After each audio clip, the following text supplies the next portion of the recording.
आप सभी का मैं पुनः स्वागत करती हूँ। कुछ टेक्निकल इश्यूज़ की वजह से मैं अपनी इस वीडियो को कंटिन्यू नहीं कर पा रही थी। मेरा जो ये लेक्चर है वह मुख्य रूप से निम्नलिखित बिंदुओं पर केंद्रित रहेगा। सबसे पहला कि रिसर्च प्रपोज़ल क्या है, एक अच्छी रिसर्च प्रपोज़ल की क्या खासियत होती है, और रिसर्च प्रपोज़ल का महत्व क्या होता है, उसकी आवश्यकता क्या है। आपको मैं बताना चाहूँगी कि रिसर्च प्रपोज़ल और उससे संबंधित कई ऐसे सिनोनिम्स हैं जो कि इंटरचेंजेबली जो है व्यवहार में लाए जाते हैं, है ना। जैसे आपने नाम सुना होगा सिनॉप्सिस, आपने एब्स्ट्रैक्ट का नाम सुना होगा, रिसर्च डिज़ाइन का नाम सुना होगा। ये सारी जो आप सिनोनिम्स देख रहे हैं वह हमेशा जो है रिसर्च प्रपोज़ल की टर्मिनोलॉजी के साथ कंफ्यूज किए जाते हैं या इंटरचेंजेबली इनका प्रयोग किया जाता है, किंतु इनके बीच थीन लाइन ऑफ सेपरेशन है। हम इस पर चर्चा करेंगे। हम यह भी जानेंगे कि अलग अलग प्रकार के रिसर्च प्रपोज़ल क्या हैं, और सबसे महत्वपूर्ण जिस विषय पर यह लेक्चर केंद्रित है वह यह है कि रिसर्च प्रपोज़ल के मुख्य तत्व या मुख्य घटक कौन कौन से होते हैं, जिसका हमें ध्यान रखना चाहिए जब हम एक डिटेल्ड और लॉजिकल रिसर्च प्रपोज़ल बना रहे होते हैं। और फिर हम फाइनली कंक्लूड करेंगे कि हमने इस लेक्चर में आपस में क्या विचार साझा किए। चलिए आगे बढ़ते हैं।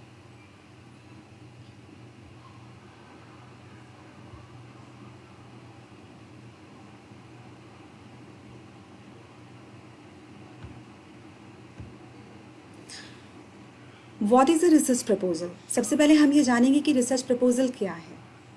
रिसर्च प्रपोज़ल जैसा कि नाम से ही प्रतीत होता है, यह एक ऐसा प्रस्ताव है जो शोधकर्ता या शोधार्थी निकट भविष्य में जो शोध कार्य करने जा रहा है ना, उस शोध कार्य के लिए वह एक प्लान ऑफ एक्टिविटीज़ या डिज़ाइन ऑफ एक्टिविटीज़ तैयार करता है। यदि आपसे कोई लेमीन पूछता है कि रिसर्च प्रपोज़ल क्या है तो आप क्या बताएंगे? आप कहेंगे कि यह एक ब्लूप्रिंट है। किसका ब्लूप्रिंट है? जिस रिसर्च को शोधकर्ता भावी समय में या निकट भविष्य में पूरा करने वाला है, उसका वह क्या है? ब्लूप्रिंट है। जिस प्रकार अब आपसे ये पूछा जाएगा कि ब्लूप्रिंट क्या है, तो आप ये बता सकते हैं जिस प्रकार भवन निर्माण करने के लिए आप आर्किटेक्ट जो होते हैं उनके द्वारा तैयार किए गए नक्शे पर निर्भर करते हैं और उसी के आधार पर भवन का निर्माण किया जाता है, उसी प्रकार जो रिसर्च प्रपोज़ल जो है वह एक ब्लूप्रिंट का काम करता है, एक आउटलाइन का काम करता है, एक नक्शे का काम करता है, और आप इसी के अनुसार जो है क्या करते हैं, अपने प्रपोज्ड रिसर्च को क्रियान्वित करते हैं। यदि आप एकेडमिकली कहें तो रिसर्च प्रपोज़ल क्या है? यह कॉन्साइज और कोहेरेंट समरी है। किसका कोहेरेंट समरी है? प्रपोज्ड रिसर्च का कोहेरेंट समरी है। जो भावी शोध आप करने जा रहे हैं, है ना, उस शोध के सभी महत्वपूर्ण तत्वों को, उस शोध के सभी महत्वपूर्ण घटकों को यह क्या करता है? यह सुसंगत और सुसंगठित रूप से प्रस्तुत करता है। इसमें सभी महत्वपूर्ण एलिमेंट होते हैं, साथ ही साथ इन सभी महत्वपूर्ण एलिमेंट्स को यह संक्षेप में इसका विस्तार भी करता है। अमूमन हम यह समझते हैं कि जो रिसर्च प्रपोज़ल है वह रिसर्च प्रपोज़ल क्या होता है, एक बार यदि तैयार कर लिया जाए तो वह फिक्स्ड होता है ना। किंतु मैं आपको ये बताना चाहूँगी कि रिसर्च प्रपोज़ल जो है जैसे जैसे रिसर्च प्रोग्रेस करता है, प्रगति करता है ना, उसके साथ साथ ये इवॉल्व होता जाता है। कहने का अर्थ ये है कि रिसर्च प्रपोज़ल जो है वह शोधार्थी ने अपने एंड पर तो तैयार कर लिया है, किंतु जब वह अपनी सुपरवाइज़र को या सब्जेक्ट रिसर्च कमेटी के समक्ष उस शोध प्रस्ताव को प्रस्तुत करता है तो उस शोध प्रस्ताव में कुछ सुझाव दिए जाते हैं, और यह सुझाव जो है वह शोधार्थी इन सुझावों के आधार पर अपने रिसर्च प्रपोज़ल को क्या करता है? वह उसमें संशोधन लाता है, और इस प्रकार जो रिसर्च प्रपोज़ल है वह और प्रभावी बन जाता है और रिफाइन हो जाता है। मैं आपको यह भी बताना चाहूँगी कि जब तक आप टूल्स का डेवलपमेंट नहीं कर लेते, एटलीस्ट तब तक आपके पास स्कोप होता है कि आप अपने रिसर्च प्रपोज़ल में क्या करें? सुधार लाएं। आप लगातार रिव्यू करते जाते हैं, है ना, और जब आप रिव्यू करते जाते हैं तो आपकी उस एरिया को लेकर के गहन समझ जो है वो बनती है, और जैसे जैसे आपकी समझ बनती जाती है, अंतर्दृष्टि विकसित होती जाती है, आप जो है अपनी रिसर्च मैथोडोलॉजी को, अपने जो रिसर्च क्वेश्चंस हैं या रिसर्च ऑब्जेक्टिव्स हैं, है ना, जो ऑपरेशनल डेफिनेशंस आपने बनाए हैं, इन सभी को आप रिफाइन करते जाते हैं। इवन रिसर्च टाइटल को भी आप रिफाइन करते जाते हैं। मान लीजिए कि आपने पहले क्या रिसर्च क्वेश्चन बनाया था, आपने पहले जो है एक रिसर्च हाइपोथेसिस बनाई है जो कि नल हाइपोथेसिस के रूप में है। There is no significant difference between two there is no significant relationship between two variables, है ना। आप अगर इस तरह की नल हाइपोथेसिस बना रहे हैं तो जब आप शुरुआत में आपको बहुत कम शोध मिले हैं, इस वजह से जो आपकी जो रिसर्च हाइपोथेसिस है वो क्या है, जो हाइपोथेसिस आपने बनाई है वो नल हाइपोथेसिस है। पर जब आप जिस रिसर्च एरिया को एक्सप्लोर कर रहे हैं उसमें और भी संबंधित शोध साहित्य का अध्ययन करते जाते हैं तो आपको पता चलता है कि इस रिसर्च वर्क को एक निर्धारित दिशा दी जा सकती है, एक निश्चित दिशा दी जा सकती है। तो आप वहाँ पर डायरेक्शनल हाइपोथेसिस का निर्माण करते हैं, या there is a positive correlation between this two variables. आप इस तरह से क्या कर सकते हैं, अपनी रिसर्च प्रपोजल को अधिक प्रभावी बना सकते हैं। अब हम यह जानेंगे कि एक अच्छी रिसर्च प्रपोजल की क्या खासियत होती है। सबसे पहला कैरेक्टरिस्टिक जो मैंने पहले भी डिस्कशन किया है कि जो एक अच्छा रिसर्च प्रपोजल होता है उसमें प्रपोज्ड रिसर्च के सभी महत्वपूर्ण तत्व जो हैं समाहित होते हैं, ठीक है, और वह ब्रीफली डिस्क्राइब भी होते हैं। यह रिसर्च प्रपोजल बताता है कि निकट भविष्य में शोधार्थी या शोधकर्ता किन क्रियाकलापों को वह संचालित करेगा जिससे कि उस प्रस्तावित शोध कार्य को पूरा किया जा सकता है। और इसमें जितने भी सेट ऑफ स्टेटमेंट्स होते हैं प्रपोज्ड रिसर्च से संबंधित, वे सभी सेट ऑफ स्टेटमेंट, चाहे वह स्टेटमेंट ऑफ पर्पस हो, चाहे वो स्टेटमेंट ऑफ प्रॉब्लम हो, या स्टेटमेंट ऑफ प्रोसीड्योर जिसे कि हम ऑपरेशनल डेफिनेशंस के भी नाम से जानते हैं, रिसर्च क्वेश्चंस हो, रिसर्च ऑब्जेक्टिव्स हो, यह सभी बहुत ही व्यवहारिक रूप से, सटीक तरीके से, स्पष्ट रूप से, कॉन्साइसली जो है यह क्या किए जाते हैं, परिभाषित किए जाते हैं। तो एक अच्छे रिसर्च प्रपोजल की यह खासियत होती है। फिर एक अच्छे रिसर्च प्रपोजल की यह भी खासियत होती है कि जो रिसर्च प्रपोजल है, यह रिसर्च प्रपोजल जो होता है वह यह बताता है कि जिस शोध समस्या का अध्ययन किया जाना है वह शोध समस्या का अकादमिक और उसका जो शोध का आधार है वह क्या है, वह किस थ्योरेटिकल फ्रेमवर्क से जुड़ा हुआ है, वह किस लाइन ऑफ इंक्वायरी से जुड़ा हुआ है ना, वह किन शोध संबंधित शोध साहित्य से जुड़ा हुआ है, स्कॉलरली जो लिटरेचर है उसमें उस रिसर्च की क्या स्थिति है, क्या पोजीशन है, यह सब कुछ जो है आपका शोध प्रस्ताव प्रस्तुत करता है। यह भी बताता है कि आपका जो प्रस्तावित शोध है वो कितना फिजिबल है, कितना व्यवहारिक है। मान लीजिए कि आपने टाइम फ्रेम बनाई है, आपने शेड्यूल ऑफ एक्टिविटीज़ बनाई हुई है ना, तो क्या आपने जो एक्टिविटीज़ बनाई है आप जिसे निकट भविष्य में क्रियान्वित करने वाले हैं, क्या उसे आप जो निर्धारित समय सीमा है आपकी, क्या उस समय सीमा के अंतर्गत पूरा कर सकते हैं? आपके पास जो रिसोर्सेज अवेलेबल है या रिसर्च फैसिलिटीज़ अवेलेबल है, आपके पास जो लैब या किसी स्टडी साइट्स या लाइब्रेरी का एक्सेस जो है वो उपलब्ध है या नहीं, ये सारी बातें जो है वह शोध की फिजिबिलिटी या व्यवहारिकता को दर्शाता है। तो आप शोध प्रस्ताव में यह एक अच्छा शोध प्रस्ताव यह दर्शाता है कि आपका शोध जो है वह फिजिबल है या नहीं। आप मान लीजिए कि आप इंक्लूसिव एजुकेशन के शोध क्षेत्र में कार्य कर रहे हैं और ब्लाइंड बच्चों के साथ कार्य करना चाहते हैं, ठीक है, और आपको यह देखना है कि किस तरह से कॉम्प्लेक्स साइंस कॉन्सेप्ट्स जो हैं ऐसे विद्यार्थियों को क्या किए जा सकते हैं, पढ़ाया जा सकता है। अब इसके लिए जो जिन इक्विपमेंट्स की आवश्यकता है, जिस प्रकार के लैब को विजिट करने की आवश्यकता है वो भारत में नहीं है, उसके लिए आपको फॉरेन कंट्री को विजिट करना पड़ेगा। क्या आप वहाँ आप जो है आपके पास इतने रिसोर्सेज उपलब्ध है कि आप किसी फॉरेन कंट्री को विजिट कर सकें? या फिर आपके पास ऐसी भी सुविधा हो सकती है, क्या आप उन एक्सपर्ट्स से परिचित हैं, जो फॉरेन ऑथर्स हैं उनसे परिचित हैं, जो इस शोध क्षेत्र में कार्य कर रहे हैं, या आप वहाँ जो फॉरेन कंट्री में जो लैब है इस प्रकार के विद्यार्थियों के साथ कार्य करने के लिए क्या वहाँ के लैब का वर्चुअल एक्सपीरियंस किया जा सकता है? यह भी एक बहुत महत्वपूर्ण आवश्यकता होती है कि जो रिसर्च प्रपोजल है वह आपके प्रस्तावित शोध की फिजिबिलिटी को बताए। क्या आपका प्रस्तावित शोध रिलेवेंट है, जो वर्तमान शैक्षिक संदर्भ में जो हमारी शैक्षिक आवश्यकताएं हैं, क्या यह उससे जुड़ता है? क्या वह स्कॉलरली लिटरेचर में जो भी इश्यूज़ है, जो डोमिनेंट इश्यूज़ है, क्या उससे जुड़ता है? क्या यह रिलेवेंट वर्क है? क्या यह एक इंटरेस्टिंग और ओरिजिनल वर्क साबित हो सकता है? आप इस बात का भी ध्यान रखते हैं कि जिस शोध अध्ययन को आप करने जा रहे हैं उसका सिग्निफिकेंस क्या है, है ना, उसका उसका महत्व क्या है, उसका थ्योरेटिकल इम्प्लीकेशन क्या है, उसका प्रैक्टिकल इम्प्लीकेशंस क्या है। थ्योरेटिकल इम्प्लीकेशंस यानी जो बॉडी ऑफ नॉलेज है ना, या जो थ्योरेटिकल फ्रेमवर्क है, या जो स्कॉलरली लिटरेचर है, या उसमें क्या नया आइडिया या क्या नया आयाम जोड़ने वाला है।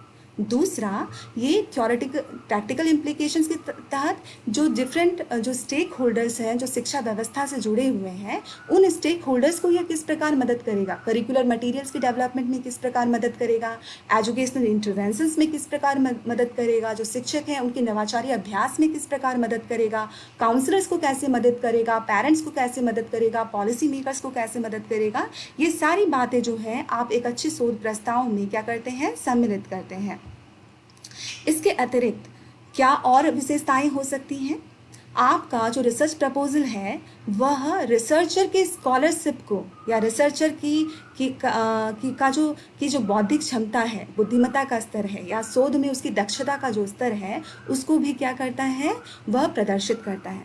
वह बताता है कि क्या शोधकर्ता जिस रिसर्च एरिया या के अंतर्गत कार्य कर रहा है, क्या उस एरिया की उसे गहन अंतर्दृष्टि है, गहन समझ है, क्या उसमें वह शोध दक्षता मौजूद है। मान लीजिए कि आप आदिवासी जनजातीय समूह के साथ काम करना चाहते हैं, क्या आपको उनकी भाषा की समझ है, आप उनके साथ उनकी संस्कृति का अध्ययन करना चाहते हैं, आप एथनोग्राफिकल स्टडी करना चाहते हैं, तो एथनोग्राफिकल स्टडी में जो इंटरव्यू इमर्ज इन ऑब्जर्वेशन जो प्रोसीड्योर है, या पार्टिसिपेंट ऑब्जर्वेशन का प्रोसीड्योर है, या फिर जो इंटरव्यू जो सेमी स्ट्रक्चर्ड या अनस्ट्रक्चर्ड इंटरव्यू है, क्या उसे आप संचालित करने का अनुभव रखते हैं, आप दक्षता रखते हैं, या आपने कभी जो है इस तरह का प्रशिक्षण प्राप्त किया है। यह सारी बातें जो हैं आपके एक अच्छे रिसर्च प्रपोजल से क्या होती है, प्रदर्शित होती है। इसके अतिरिक्त हम यह भी देखते हैं कि जो रिसर्च प्रपोजल है वह जिस डिपार्टमेंट ऑफ इंस्टीट्यूशन के लिए तैयार किया जा रहा है, या जिस फंडिंग एजेंसी के स्कीम के तहत तैयार की जा रही है, क्या उसके विज़न, उसके गोल से यह जुड़ता है, क्या वहाँ हो रहे शोध कार्यों से, चाहे वो डॉक्टोरल हो या पोस्ट डॉक्टोरल रिसर्च वर्क हो, वहाँ जो प्रोजेक्ट या फिर वर्क संचालित की जा रही है, क्रियान्वित की जा रही है, वहाँ जो वर्कशॉप सेमिनार ऑर्गेनाइज किए जा रहे हैं जिन इश्यूज़ पे, और वहाँ जिस प्रकार के शोध उपकरण डेवलप किए जा रहे हैं, क्या उन इस लाइन ऑफ डेवलपमेंट को मैच करता है। यह भी एक अच्छे रिसर्च प्रपोजल की एक प्रमुख विशेषता होती है। अब हम ये जानेंगे कि एक और भी अनोखी सी चीज़ है, वह यह है कि जो आपका रिसर्च प्रपोजल है वह rational combination of the intellect and feelings of the researcher को भी बताता है।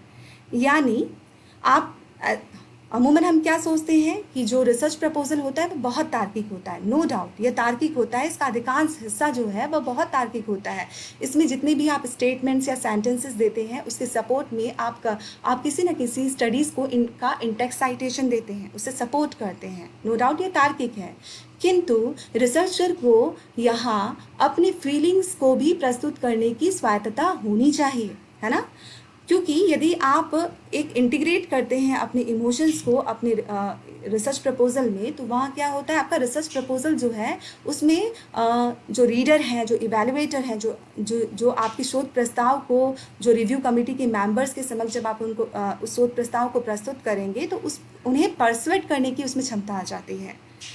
मान लीजिए कि आपने ब्लाइंड बच्चों के साथ काम किया है ना, आपको 3 से 5 सालों का उनके साथ कार्य करने का अनुभव है, आप उनकी समस्याओं से परिचित हैं, आप उनकी समस्याओं के साथ इमोशनल अटैचमेंट रखते हैं, ठीक है। आपका जो ये अनुभव है, आपकी जो अनुभूति है, वह यदि आप उस समस्या पर शोध कार्य करना चाहते हैं, तो जब आप उस समस्या को रैशनलाइज करते हैं, है ना, तो आप उस वक्त उसकी जो औचित्य है उसमें अपने अनुभव को, अपनी जो संवेग है, जो इमोशंस हैं, आप उसको सम्मिलित कर सकते हैं। सिर्फ आपको यह सावधानी बरतनी है कि आप यह जाने कि कितना प्रतिशत हिस्सा जो है वह आपकी इमोशंस का होना चाहिए।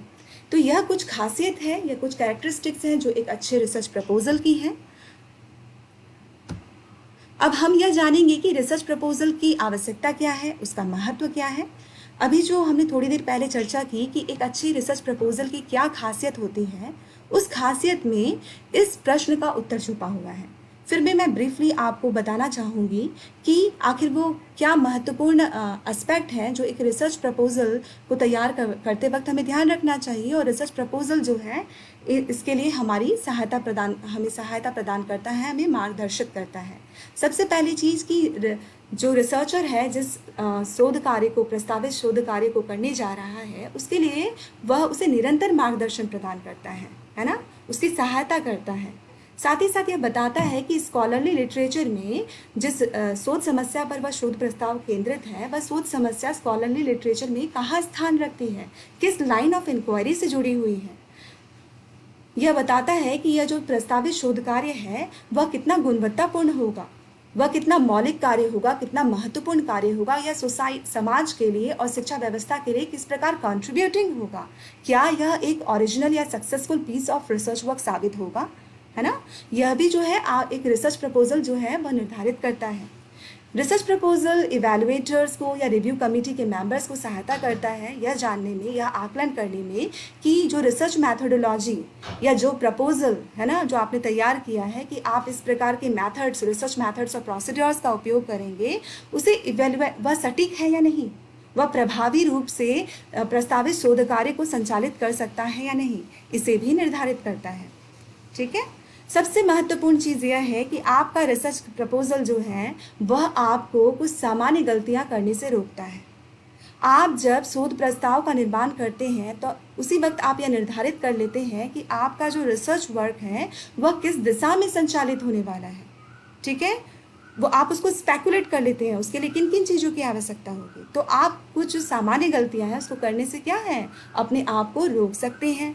जैसे अगर आपने पहले ही प्लान ऑफ एक्टिविटीज़ या रिसोर्सेज, किन रिसोर्सेज की आवश्यकता है या feasibility of the research study पर यदि आप पहले से विचार कर ले, तो जब आप शोध कार्य करने के लिए तैयार होंगे या शोध कार्य क्रियान्वित करेंगे, तो उस वक्त आपसे इस तरह की गलतियां नहीं होंगी कि आप जो है अपने प्लान ऑफ एक्टिविटीज़ को, है ना, जो आपने रिसर्च प्रपोजल जो प्लान ऑफ एक्टिविटीज़ तैयार की है, उन एक्टिविटीज़ को समय पर न पूरा कर सके। ऐसा भी हो सकता है जो रिसोर्सेज आपने तय की थी, आपने पहले उस पर विशेष रूप से ध्यान नहीं दिया, और अब जब आप रिसोर्सेज जो आपके पास अवेलेबल है उसका इस्तेमाल करते हैं और आपको ये पता चलता है कि आपका शोध कार्य उन अवेलेबल रिसोर्सेज के आधार पर पूरा नहीं हो सकता। तो यह कुछ महत्वपूर्ण बातें हैं जो आपके रिसर्च प्रपोजल से जुड़ी हुई हैं। अब हम यह जानेंगे कि रिसर्च प्रपोजल और उससे संबंधित जो टर्मिनोलॉजीज हैं, है ना, जिनका इंटरचेंजेबली उपयोग किया जाता है, जो उसके समानांतर जो है समकक्ष जो है खड़े होते हैं और कन्फ्यूज़न पैदा करते हैं रिसर्चर के दिमाग में और जो रीडर्स हैं उनके भी दिमाग में। तो चलिए जानते हैं कि रिसर्च प्रपोजल ऐसी टर्मिनोलॉजीज से, जो पैरेलल टर्मिनोलॉजीज है, उससे किस प्रकार अलग है। सबसे पहले कि सिनॉप्सिस और समरी, है ना। हमेशा हम कंफ्यूज होते हैं, कई लोग कहते हैं कि हम सिनॉप्सिस तैयार कर रहे हैं, कुछ लोग कहते हैं हम रिसर्च प्रपोजल तैयार कर रहे हैं। तो क्या सचमुच ये दोनों एक ही चीज़ें हैं या इन दोनों के बीच में अंतर है? मैं बताना चाहूँगी इन दोनों के बीच में व्यापक अंतर है। जहाँ सिनॉप्सिस जो है वह रिसर्च के वर्क के समाप्त होने के पश्चात तैयार किया जाता है, वहीं रिसर्च प्रपोजल जो है रिसर्च को क्रियान्वित करने के पूर्व तैयार किया जाता है।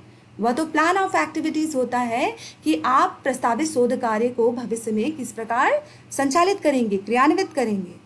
इस सिनॉप्सिस में क्या क्या चीज़ें होती हैं? आपने अपना डिसर्टेशन वर्क, आपने अपनी थीसिस पूरी कर ली, आपने अपना रिसर्च वर्क पूरा कर लिया, आपने अपना रिसर्च रिपोर्ट तैयार कर लिया। उसमें जितने भी सेक्शंस होते हैं वह सभी सेक्शंस जो हैं आपके सिनॉप्सिस या समरी में क्या होते हैं, संकलित होते हैं, और यह सभी सेक्शंस जो हैं वो ब्रीफली एक्सप्लेन होते हैं। इसलिए जो सिनॉप्सिस है उसे क्विक स्नैपशॉट या कंडेंस्ड वर्जन या compressed version of the research report या डिसर्टेशन वर्क भी कहा जाता है। अब दूसरी ऐसी टर्मिनोलॉजी है जिसके साथ रिसर्च प्रपोजल को कंफ्यूज किया जाता है, वह है एब्स्ट्रैक्ट। यहाँ पर भी एक मिथ है, लोग यह सोचते हैं कि एब्स्ट्रैक्ट जो है वह सिर्फ रिसर्च वर्क या फिर रिसर्च पेपर का होता है। मैं यहाँ बताना चाहूँगी कि एब्स्ट्रैक्ट जो है वह प्रपोजल का भी होता है। अगर आप एकेडमिक डिग्री के लिए थीसिस या डिसर्टेशन वर्क के लिए आप क्या कर रहे हैं, आप रिसर्च प्रपोजल का निर्माण कर रहे हैं, तो वह बहुत डिटेल्ड होता है। तो डिटेल्ड रिसर्च प्रपोजल होता है, तो आप उसका एक आउटलाइन तैयार कर सकते हैं, और यह आउटलाइन जो है वह क्या कहलाता है, एब्स्ट्रैक्ट कहलाता है। यहाँ मैं एब्स्ट्रैक्ट ऑफ द प्रपोजल के संबंध में बात कर रही हूँ। इस एब्स्ट्रैक्ट में रिसर्च प्रपोजल के जितने भी महत्वपूर्ण खंड होते हैं वह सभी खंड उसमें समाहित होते हैं और इन सभी खंडों का 1 या 2 लाइन में क्या किया जाता है, डिस्क्रिप्शन किया जाता है। यह एब्स्ट्रैक्ट जो है 1 या 2 पैराग्राफ में सिमट जाता है। अब मैं abstract of the research work और रिसर्च पेपर के बारे में बात करूंगी। आपका जो ये abstract of the research paper होता है वह क्या करता है, वह रीडर को परसुएट करने के लिए तैयार किया जाता है ना, कि आपका जो रिसर्च वर्क है वह वर्थ रीडिंग है या नहीं। अन्यथा आप एक रीडर आपके रिसर्च वर्क को पढ़ने में अपना समय क्यों जाया करेगा। ठीक है, तो यहाँ ये abstract of the research work जो है या रिसर्च पेपर जो है वो रिसर्च पेपर के संपूर्ण रिसर्च पेपर के कार्य को पूर्ण करने के पश्चात, लेखन के पश्चात तैयार किया जाता है या रिसर्च रिपोर्ट को पूरा करने के पश्चात तैयार किया जाता है। ठीक है, यह जो है अगर आप समरी से तुलना करें तो समरी की तुलना में यह क्या होता है, अपेक्षाकृत कम डिस्क्राइब्ड होता है। यह उसका एक अंश आप मान सकते हैं। इस एब्स्ट्रैक्ट में क्या क्या चीज़ें होती हैं, यह बताता है कि वह रिसर्च पेपर किसके बारे में है, वह रिसर्च वर्क किस शोध समस्या से संबंधित है, इस रिसर्च वर्क में क्या सेंट्रल आर्ग्यूमेंट है ना, जो आप शोध कार्य किए हुए हैं उसमें सेंट्रल आर्ग्यूमेंट क्या है, आपने किस थीम को या किन उद्देश्यों को डिस्कस किया है, आपने किस मैथोडोलॉजी का प्रयोग किया है ना, आपकी क्या फाइंडिंग्स है, आपकी क्या कंक्लूजन्स हैं और आप आगामी शोध के लिए किस तरह के रिकमेंडेशंस दे रहे हैं।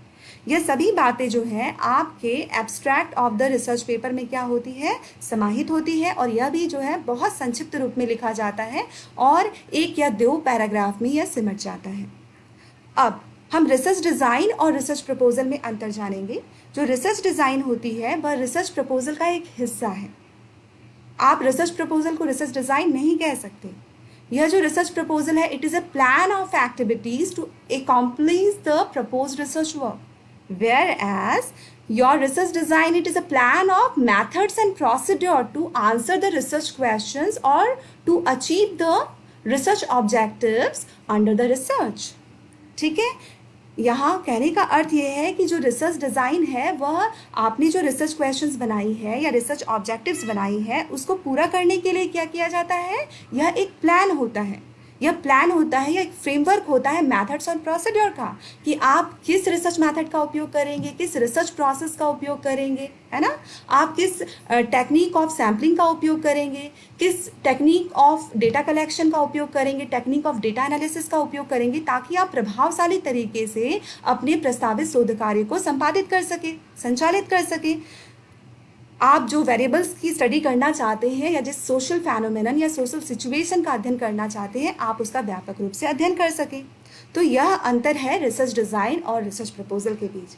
हमने यह जान लिया कि रिसर्च डिज़ाइन रिसर्च प्रपोजल के बीच के अंतर क्या है, एब्स्ट्रैक्ट और रिसर्च प्रपोजल के बीच अंतर क्या है, सिनॉप्सिस या समरी और रिसर्च प्रपोजल के बीच अंतर क्या है। चलिए आगे बढ़ते हैं। अलग अलग प्रकार की रिसर्च प्रपोजल क्या है, मैं आपको बताना चाहूँगी कि based on the purpose that we want to fulfil, research proposal is of 2 types. First is approval proposal और academic proposal and the second is funding proposal. Approval proposal या एकेडमिक प्रपोजल क्या होता है? यह एकेडमिक प्रपोजल जो है यह किसी एकेडमिक डिग्री के लिए, एमफिल पीएचडी की डिग्री के लिए तैयार की जाती है या किसी डिसर्टेशन वर्क और किसी थीसिस वर्क के लिए तैयार की जाती है। इसे आप किसी इंस्टीट्यूशन के डिपार्टमेंट के लिए तैयार करते हैं, है ना, वहाँ पर जो शोध कार्य आप करने जा रहे हैं उसके लिए आप तैयार करते हैं। यह सब्जेक्ट रिसर्च कमेटी के मेंबर्स के समक्ष जो है वह प्रस्तुत की जाती है और वह जो है इस रिसर्च प्रपोजल की स्वीकृति देते हैं। उनसे स्वीकृति प्राप्त होने के पश्चात ही आप उस रिसर्च प्रपोजल के अनुसार अपने प्रस्तावित शोध कार्य को क्या कर सकते हैं, क्रियान्वित कर सकते हैं। अब मैं आगे आपको बताना चाहूँगी कि इसके जितने भी कंपोनेंट्स होते हैं वह क्या होते हैं, सेपरेटली मेंशन्ड होते हैं। इस बात को ध्यानपूर्वक सुनिएगा कि यहाँ पर जितने भी कंपोनेंट्स, जो मुख्य जो तत्व होते हैं प्रपोज रिसर्च वर्क के, वो सेपरेटली मेंशन होते हैं और प्रत्येक घटक को क्या किया जाता है, वृहद रूप से उसका विस्तार किया जाता है, उसका वर्णन किया जाता है। यह एक डिटेल्ड और लॉजिकल प्रपोजल होता है। साथ ही साथ इस प्रपोजल में रिसर्चर को अपनी इंसाइट, जो उसकी अंडरस्टैंडिंग है, जो उसकी आलोचनात्मक समझ है, स्कॉलरली लिटरेचर जो उसकी सोच समस्या से संबंधित है, उसे साबित करना होता है कि वह उस शोध क्षेत्र की कितनी गहन समझ रखता है। ठीक है, दूसरा जो प्रपोजल है वो है फंडिंग प्रपोजल। यह जो फंडिंग प्रपोजल है वो फंडिंग एजेंसी के लिए तैयार की जाती है। फंडिंग एजेंसी जो है वो कॉल फॉर प्रपोजल्स लाती है या रिक्वेस्ट फॉर प्रपोजल किसी स्कीम के तहत लाती है और आप अप्लाई करते हैं। ऐसी स्थिति में आप फंड प्राप्त करना चाहते हैं अपनी शोध परियोजना के लिए या अपने शोध कार्य के लिए। अब चूंकि आपको ग्रांट प्राप्त करना है तो आप उस फंडिंग एजेंसी की जितनी भी रिक्वायरमेंट होती है आप उससे पूरा करने का प्रयास करते हैं। मे बी यह रिक्वायरमेंट जो है वह फॉर्मेट की रिक्वायरमेंट हो, टेक्निकल रिक्वायरमेंट हो, रिसर्च फैसिलिटीज़ की रिक्वायरमेंट हो। कभी कभी ऐसा होता है कि उनका बजट का फॉर्मेट भी तय होता है, उनकी हेडिंग्स किस हेडिंग में कितना खर्च करना है वो अमाउंट भी डिसाइडेड होता है। आपको उनकी बजट के फॉर्मेट के अनुसार ही अपने फंड की बजट जो आप अपने शोध कार्य के लिए, शोध परियोजना के लिए आप क्या करते हैं, आप प्रस्तावित करते हैं। ठीक है, और उनका रिसर्च प्रपोजल बनाने का भी फॉर्मेट क्या होता है, तय होता है, और आप उनके फॉर्मेट के अनुसार ही क्या करते हैं, रिसर्च प्रपोजल का निर्माण करते हैं। अब आगे देखेंगे कि इसमें और क्या चीज़ें होती हैं। इसमें सबसे महत्वपूर्ण चीज़ ये है कि इसमें टाइम फ्रेम और plan of schedule of activities बहुत महत्वपूर्ण होती है। प्रत्येक एक्टिविटी में क्या रिसोर्सेज, किन रिसोर्सेज की आवश्यकता है ना, कितने फंड की आवश्यकता है, किन लोगों की आवश्यकता है, किन लोगों की आवश्यकता है, किन एक्सपर्ट्स से आपको संवाद करने की आवश्यकता है, ये सब कुछ जो है आप वहाँ उस प्लान शेड्यूल ऑफ एक्टिविटीज़ में आप बताते हैं। आप उस टाइम फ्रेम में रखते हैं कि कितना समय लगेगा और साथ ही साथ उसमें कितना खर्च आएगा। आप फंड बजट भी करते हैं, है ना। आप अपने शोध कार्य के लिए आपको कितने फंड की आवश्यकता है अलग अलग मदों में, आप उसे भी क्या करते हैं, प्रस्तावित करते हैं। मैं यहाँ एक चीज़ की तरफ आपका ध्यान आकर्षित करना चाहूँगी कि जहाँ मैंने आपको बताया कि अप्रूवल प्रपोजल में जितने भी मुख्य तत्व होते हैं वह क्या होते हैं, सेपरेटली डिस्क्राइब्ड होते हैं, है ना। वह क्या होते हैं, उसमें प्रत्येक पक्ष जो है वह अलग अलग जो है डिस्क्राइब किया जाता है। किंतु जो आपका जो फंडिंग प्रपोजल होता है उसमें कई कंपोनेंट्स जो हैं आपस में मर्ज हो जाते हैं। जैसे जब आप यहाँ इंट्रोडक्शन सेक्शन लिखते हैं तो इंट्रोडक्शन सेक्शन में ही आप background of the research, statement of the problem, statement of the purpose, इन सभी चीज़ों को क्या करते हैं, मर्ज कर देते हैं, ब्रीफली डिस्क्राइब करते हैं। वहीं जो आप अप्रूवल प्रपोजल या एकेडमिक प्रपोजल बनाते हैं, जो आप एमफिल पीएचडी की डिग्री के लिए बनाते हैं, वहाँ पर क्या होता है, वहाँ पर सारे कॉम्पोनेंट, ये इंट्रोडक्शन सेक्शन में आपने जितने कॉम्पोनेंट बताए जैसे स्टेटमेंट ऑफ द पर्पस या बैकग्राउंड ऑफ द रिसर्च बताया, ये सारे कॉम्पोनेंट जो ब्रीफली डिस्क्राइब तो होते हैं किंतु आप इसे अलग से भी आप विस्तार पूर्वक आप वहाँ उसका वर्णन करते हैं। अब जो आप फंडिंग प्रपोजल बना रहे हैं उस फंडिंग प्रपोजल में जो रिसर्च डिज़ाइन होती है वो रिसर्च डिज़ाइन क्या है, वह वैध होनी चाहिए, वह सटीक होनी चाहिए, यह आपको जो है सिद्ध करना पड़ता है। साथ ही साथ आप जो रिसर्च वर्क करने जा रहे हैं आप उसके रिलेवेंस, उसके सिग्निफिकेंस, है ना, उसकी ओरिजिनलिटी, वह कितना महत्व, उसका इम्पोर्टेंस क्या है, उसको भी आप हाईलाइट करते हैं। ये चीज़ें जो हैं वह अप्रूवल प्रपोजल में भी होती हैं। यहाँ रिसर्चर को अपने कॉम्पिटेंस को तय करना को प्रदर्शित करना होता है, क्योंकि आप जिस फंड या ग्रांट के लिए आप इस प्रपोजल का निर्माण कर रहे हैं, ऐसे कई प्रपोजल वहाँ पहुँचते हैं, तो आपको यह साबित करना होगा कि आपका जो प्रपोजल है, आपका जो कॉम्पिटेंस है, आपकी जो समझ है वह अन्य शोधकर्ताओं की तुलना में ज़्यादा है, अधिक है। ठीक है, आपको यह भी साबित करना होता है कि आप जिन रिसोर्सेज का या जिन रिसर्च फैसिलिटीज़ का आप इस्तेमाल करने वाले हैं वह आपके शोध कार्य से किस प्रकार जुड़ती है, कितनी सटीक है। आप जिस इंस्टीट्यूशन में काम कर रहे हैं उस इंस्टीट्यूशन में क्या लैब की सुविधा है, इक्विपमेंट्स की सुविधा है, यह सब चीज़ें भी आपको हाईलाइट करनी होती है, तभी आपको फंड जो है वो ग्रांट की जाती है। इसके बाद हम जानेंगे कि एक अलग तरह की कैटेगरी है जिसके आधार पर जो रिसर्च प्रपोजल होता है वो दो तरह का होता है। एक होता है सॉलिसिटेटेड रिसर्च प्रपोजल और दूसरा होता है अनसॉलिसिटेटेड रिसर्च प्रपोजल। जो सॉलिसिटेटेड रिसर्च प्रपोजल होता है वह किसी फंडिंग एजेंसी कोई स्कीम निकालती है या कॉल फॉर प्रपोजल्स निकालती है या रिक्वेस्ट फॉर प्रपोजल निकालती है, उसके तहत जो है आप इस रिसर्च प्रपोजल के लिए क्या करते हैं, आप को अप्लाई करते हैं, आप किसी शोध परियोजना के लिए आप अप्लाई करते हैं। यह भी जो है वो फंडिंग प्रपोजल की जैसा ही है। जैसे मैंने वहाँ विशेषता बताई कि यहाँ पर आपको फंडिंग एजेंसी की जितनी भी रिक्वायरमेंट्स है वो पूरी करनी होती है, आपका टाइम फ्रेम, आपकी जो बजट है वो वेल स्पेसिफाइड होती है ना। यदि उनकी कोई फॉर्मेट है, यदि उनके कोई टेक्निकल डिटेल्स है, उनको आपको पूरा करना होता है। यदि उस फंडिंग एजेंसी की अपनी कोई विजन है, अपना कोई गोल है, अपने कोई ऑब्जेक्टिव्स है, तो उसके तहत ही आपको क्या करना होता है, अपना शोध प्रस्ताव या शोध समस्या का चयन करना होता है।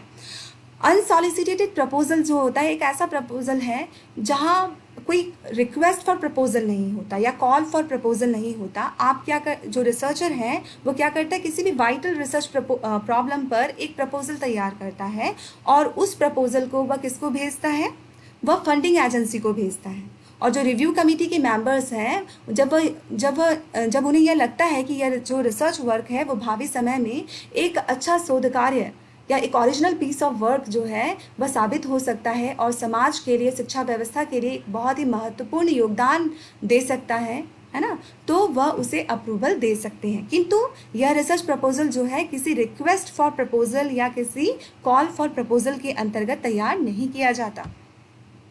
आगे बढ़ते हैं। कॉन्टिन्यूएशन, जब हम रिसर्च प्रपोजल के कॉन्टिन्यूएशन की ज़रूरत होती है तो उसमें भी या प्रोजेक्ट की कॉन्टिन्यूएशन की ज़रूरत होती है, तो उसके आधार पर भी रिसर्च प्रपोजल जो है वो दो प्रकार के होते हैं। एक होता है कॉम्पीटिंग कॉन्टिन्यूअस प्रपोजल और कॉन्टिन्यूएशन प्रपोजल, और दूसरा होता है नॉन कॉम्पीटिंग कॉन्टिन्यूएशन प्रपोजल। जो कॉम्पीटिंग कॉन्टिन्यूएशन प्रपोजल होता है उसे रिन्यूअल प्रपोजल के नाम से भी जाना जाता है। मान लीजिए कि जिस शोध कार्य को आप करने जा रहे हैं, जो शोध परियोजना कार्य करने जा रहे हैं, जो रिसर्च प्रपोजल आपने तैयार की थी, वहाँ जो आपने टाइम फ्रेम बताया था वह टाइम फ्रेम, वह जो समय सीमा है वह पूरी हो गई है, या जितना ग्रांट आपको दिया गया था वह ग्रांट जो है अब जो है समाप्त हो गया है। तो अब आपको आगे भी अपने कार्य को संचालित करना है और आपको उसके लिए भी ग्रांट चाहिए। तो आप क्या करते हैं, एक नया प्रपोजल बनाते हैं कि आपको कितना अतिरिक्त समय चाहिए और उस अतिरिक्त समय में आप क्या क्या एक्टिविटीज़ जो है कंडक्ट करने वाले हैं। ठीक है, साथ ही साथ आपको उन गतिविधि को संचालित करने में कितनी फंड की आवश्यकता है। आपको मैं बताना चाहूँगी कि यह जो प्रपोजल होता है उसे नए प्रपोजल की तरह ही प्रोसेस ऑफ अप्रूवल से गुजरना होता है। इसे कहा जाता है कॉम्पीटिंग कॉन्टिन्यूएशन प्रपोजल। हो सकता है कि आपके प्रपोजल को रिन्यू या आपके प्रोजेक्ट वर्क को रिन्यू ना किया जाए, इसीलिए इसे कॉम्पीटिंग कॉन्टिन्यूएशन प्रपोजल कहा जाता है। मान लीजिए कि आप एक ऐसा शोध कार्य कर रहे हैं या शोध परियोजना कार्य कर रहे हैं जो मल्टी ईयर प्रोजेक्ट है। आपको हर साल के लिए ग्रांट सैंक्शन किया जाता है। अब आप क्या करते हैं, मान लीजिए आपने एक साल आपका पूरा हो गया और एक साल के पूरे होने के पश्चात आप आगामी साल में कौन कौन से शोध, किस किस प्रकार की एक्टिविटी करेंगे और उसमें कितना खर्च आएगा, इन सभी बातों को लेकर के पुनः प्रपोजल बनाते हैं। और साथ ही साथ आपने पिछले साल क्या कार्य किया और आपके कितने पैसे खर्च हुए उसकी प्रोग्रेस रिपोर्ट भी बनाते हैं। यह प्रोग्रेस रिपोर्ट जो है वह रिव्यू कमेटी के समक्ष जो है वो प्रस्तुत की जाती है, उस पर डिस्कशन होता है। यदि रिव्यू कमेटी यह पाती है कि आपकी प्रोग्रेस रिपोर्ट जो है वह क्या है, सेटिस्फैक्टरी है, संतोषजनक है, तो आपको यह अवसर प्राप्त होता है कि आप आगे अपने परियोजना कार्य को क्रियान्वित करें। चूंकि यहाँ कंपटीशन नहीं होता है, सिर्फ आपसे अपेक्षा होती है कि आप अपना शोध कार्य जैसा आपने अपने शोध प्रस्ताव में बताया है उसी तरीके से आप उसे निर्धारित समय सीमा में और जो रिसोर्सेज आपने की ज़रूरत है, जो जिसके लिए आपने रिसर्च प्रपोजल में पहले से ही एक प्लान निर्धारित की होती है, यदि आप उसके साथ अपने कार्य को पूरा कर पा रहे हैं, आपको सिर्फ यह बताना होता है कि यह कार्य संतोषजनक रूप से संचालित हुआ या नहीं हुआ। इस प्रकार हमने जाना कि रिसर्च प्रपोजल जो है वह अलग अलग प्रकार का होता है। अब मैं आप लोगों से यह जानना चाहती हूँ कि आप यह बताइए कि जो आपका जो एकेडमिक रिसर्च प्रपोजल है ना, जो आप एमफिल या पीएचडी रिसर्च प्रपोजल के जो तैयार करते हैं, डिग्री के लिए जो रिसर्च प्रपोजल तैयार करते हैं, क्या वो फंडिंग रिसर्च प्रपोजल है? नहीं, वो कैसा प्रपोजल है? वो अप्रूवल रिसर्च प्रपोजल है। ठीक है, चलिए आगे बढ़ते हैं। रिसर्च प्रपोजल की महत्वपूर्ण घटक कौन कौन से हैं? यह सबसे महत्वपूर्ण पक्ष है इस पूरे लेक्चर का।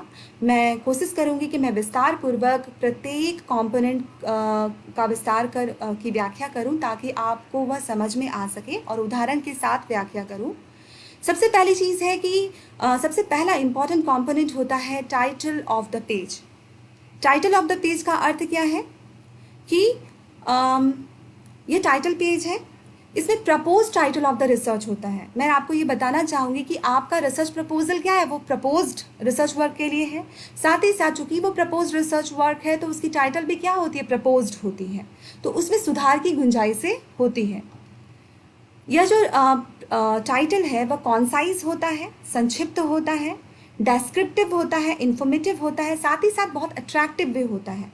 या जो रीडर है या जो इवैल्यूएटर है उन्हें आपके शोध प्रस्ताव को पढ़ने के लिए क्या करता है, उत्प्रेरित करता है ना। आप इसमें क्या क्या चीज़ें लिखते हैं, अपना टाइटल का नाम तो लिखते ही हैं, उसके बाद अपना name of the researcher, supervisor, name of the institution, department, institution का लोगो, ये सारी चीज़ें होती हैं।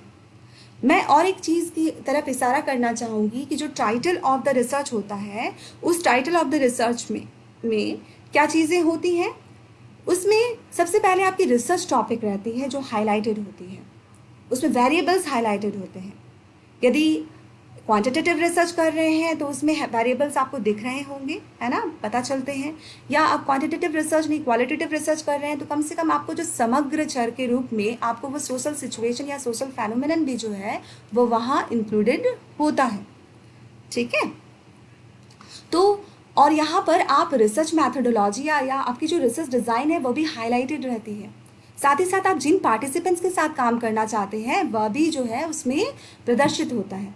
मान लीजिए मैं एक रिसर्च टाइटल आपके समक्ष रख रही हूँ और फिर मैं बताती हूँ कि इसमें क्या क्या चीज़ें हाईलाइट हो रही हैं। इफेक्टिवनेस ऑफ सीबी यानी socio scientific issues based instruction on scientific literacy of upper primary school children, ठीक है। यहाँ पर इफेक्टिवनेस हम किसी इनोवेटिव स्ट्रैटेजी यानी सीबी का देखना चाह रहे हैं, तो यहाँ पर रिसर्च मैथडोलॉजी जो है वो हाईलाइट हो रही है। आप एक्सपेरिमेंटल रिसर्च करने जा रहे हैं, ठीक है। और आप क्या इसमें इंडिपेंडेंट वेरिएबल क्या है कि आप सीबी जो कि एक इनोवेटिव इंस्ट्रक्शनल स्ट्रैटेजी है उसका आप प्रभाव देखने जा रहे हैं, किस पर, साइंटिफिक लिटरेसी पर देखने जा रहे हैं। तो इसमें वेरिएबल्स भी वेल आइडेंटिफाइड है। इंडिपेंडेंट वेरिएबल आपका क्या है, जो आप टीचिंग इंस्ट्रक्शनल स्ट्रैटेजी है वो आपकी इंडिपेंडेंट वेरिएबल है जिसके दो स्तर है ना। एक जो है जिस पर एक स्तर है आपका सीबी और दूसरा क्या है, ट्रेडिशनल मैथड है, ट्रेडिशनल इंस्ट्रक्शनल स्ट्रैटेजी है। और यहाँ पर डिपेंडेंट वेरिएबल क्या है, साइंटिफिक लिटरेसी है। साथ ही साथ यहाँ रिसर्च टॉपिक भी हाईलाइटेड है। आप किस सब्जेक्ट मैटर के तहत कार्य कर रहे हैं, किस रिसर्च टॉपिक के तहत कार्य कर रहे हैं, आप साइंटिफिक लिटरेसी है ना इस रिसर्च टॉपिक के तहत काम कर रहे हैं, यह भी इसमें हाईलाइटेड है। साथ ही साथ इसमें यह भी हाईलाइटेड है कि आपके पार्टिसिपेंट्स कौन हैं, अपर प्राइमरी स्कूल चिल्ड्रन। समझ में आ गया, यह आपके पार्टिसिपेंट्स है। तो जब आप टाइटल अपने प्रपोज रिसर्च वर्क का टाइटल जब आप फ्रेम कर रहे होते हैं तो उस वक्त आपको यह ध्यान रखना चाहिए कि आपके प्रपोज रिसर्च वर्क का टाइटल जो ऐसा हो जिसमें ये सभी बातें जो है समाहित हो, प्रदर्शित हो, ठीक है। अब दूसरा कंपोनेंट क्या होता है, abstract and table of contents. मैं आपको बताना चाहूँगी कि जो रिसर्च प्रपोजल है वह बहुत डिटेल्ड होता है, बहुत लॉजिकल होता है।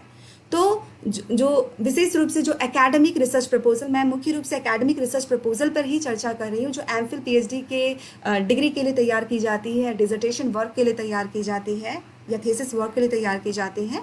यह चूँकि बहुत डिटेल्ड होता है तो आपसे अपेक्षा की जाती है कि आप क्या करें, आप एब्स्ट्रैक्ट का भी निर्माण करें। यह एब्स्ट्रैक्ट जो है वो प्री प्रपोजल के रूप में होता है। यह एब्स्ट्रैक्ट किस रूप में होता है, आउटलाइन ऑफ दी प्रपोजल के रूप में होता है, रिसर्च प्रपोजल के रूप में होता है। इसमें आपके रिसर्च प्रपोजल के सभी महत्वपूर्ण सेक्शंस जो हैं वह इंक्लूडेड होते हैं और वह ब्रीफली डिस्क्राइब्ड होते हैं। यह मैंने पहले भी आपको बताया है, ठीक है। आप साथ ही साथ टेबल ऑफ कंटेंट्स भी बनाते हैं, क्योंकि ये बहुत डिटेल्ड है। इसमें जितनी भी आपके सेक्शंस हैं उस टेबल ऑफ कंटेंट्स में सम्मिलित होते हैं और आपका टेबल ऑफ कंटेंट्स यह भी बताता है कि वह कंटेंट जो है वो किस पेज में है, उसका पेज नंबर क्या है, ठीक है। तो abstract and table of contents भी आप क्या कर सकते हैं, जोड़ सकते हैं। उसके बाद अब आपकी रिसर्च प्रपोजल की मेन बॉडी शुरू हो रही है, इंट्रोडक्शन। इंट्रोडक्शन को यदि आप पढ़ते हैं तो यह पता चल जाता है, आपको यह स्पष्ट समझ में आ जाता है कि जो रिसर्चर है वह क्या करने जा रहा है, ठीक है। इसमें statement of the problem, purpose of the study, जिसे स्टेटमेंट ऑफ द पर्पस भी कहा जाता है, ठीक है। बैकग्राउंड ऑफ द रिसर्च या context of the research, central research questions, significance of the study, ये सारी चीज़ें जो हैं वो ब्रीफली इंक्लूडेड होती हैं इंट्रोडक्शन सेक्शन में। मैंने जैसा आपको पहले बताया कि जो फंडिंग प्रपोजल होता है, यह जो फंडिंग प्रपोजल होता है उसमें ये सारे सेक्शंस जो होते हैं, है ना, वह इंट्रोडक्शन में ही क्या कर दिए जाते हैं, मर्ज कर दिए जाते हैं, ब्रीफली डिस्क्राइब्ड होते हैं।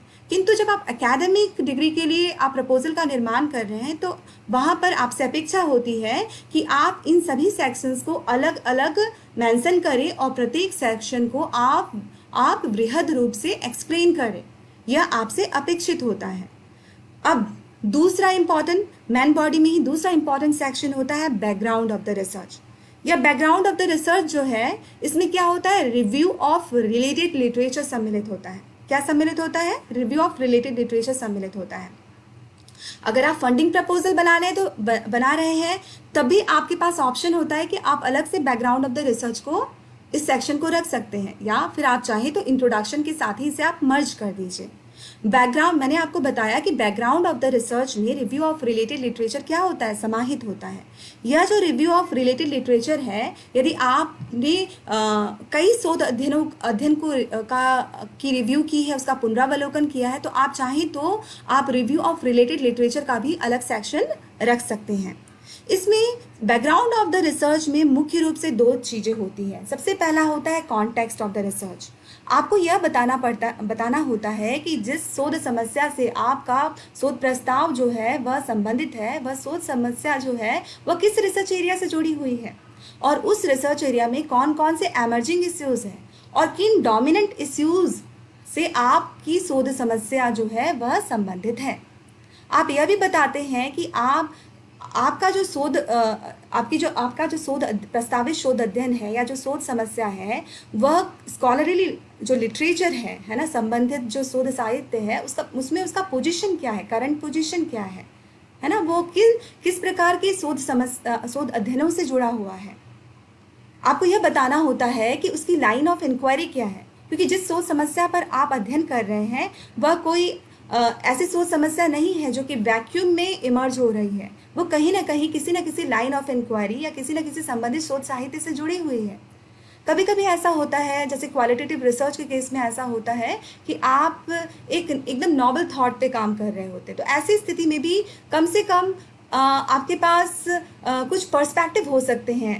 कुछ ऐसे शिक्षाविद हैं जो शायद उन्होंने उस पर्टिकुलर रिसर्च प्रॉब्लम पर या सोशल सिचुएशन के संबंध में कुछ सोचा हो, तो आप उनके पर्सपेक्टिव को आधार बनाकर आप उस शोध समस्या को एक्सप्लोर कर सकते हैं, उस अनएक्सप्लोर रियलिटी को क्या कर सकते हैं, उसका व्यापक बृहद अध्ययन कर सकते हैं।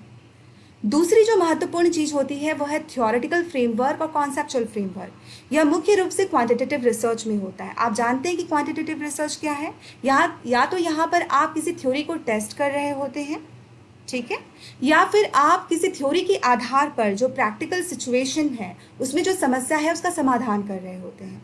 मान लीजिए कि कंस्ट्रक्टिविस्ट लर्निंग पैराडाइम है जो कि एक थ्योरेटिकल फ्रेमवर्क के रूप में है।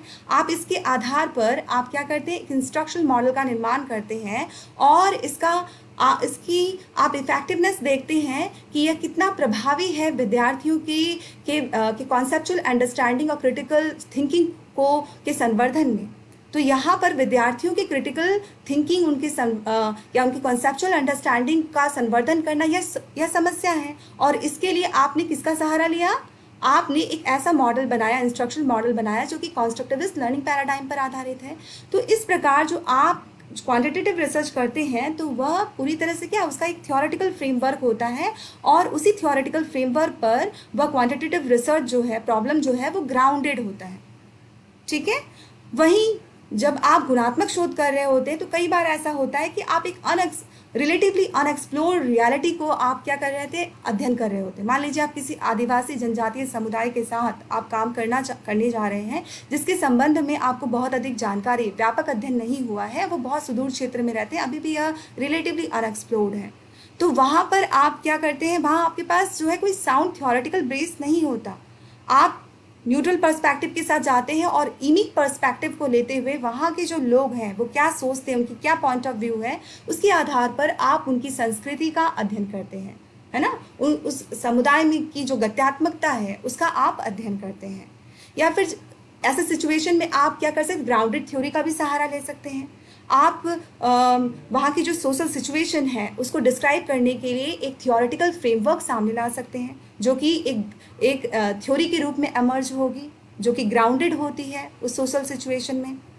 तो इस प्रकार जो है आपका जो गुणात्मक शोध है उसमें ऐसी गुंजाइशें होती हैं कि जो सोशल सिचुएशन जिसका आप अध्ययन कर रहे हैं वो बिल्कुल वहाँ पे वह रिलेटिवली अनएक्सप्लोर्ड हो। आप जो है थियोरेटिकल फ्रेमवर्क देने के लिए या उस सोशल सिचुएशन को नए तरीके से डिस्क्राइब करने के लिए आप क्या करते हैं, आप इस शोध कार्य को करते हैं। कई बार ऐसा भी आपके पास रिसर्च प्रॉब्लम होता है जहाँ जो है थ्योरीज उपलब्ध हैं, लोगों ने इस प्रकार की सोशल सिचुएशन पे काम किया है। अब आप अपने कॉन्टेक्स्ट में उस social situation, similar social situation का अध्ययन करते हैं और आप इवैल्यूएशन के मोड पे होते हैं, आप ईटिक पर्सपेक्टिव के साथ होते हैं। आप ये देखते हैं कि जो थियोरेटिकल थ्योरीज पहले से मौजूद हैं, है ना, या जो भी डिस्क्रिप्शंस मौजूद हैं क्या, और जो डिस्क्रिप्शन आपको, जो रियलिटी आपको प्राप्त हो रही है या जो आप अनुभव जो वहाँ के लोगों का अनुभव है उस कॉन्टेक्स्ट में, उसके बीच में क्या ये एक दूसरे से मैच करते हैं या दोनों के बीच में व्यापक अंतर है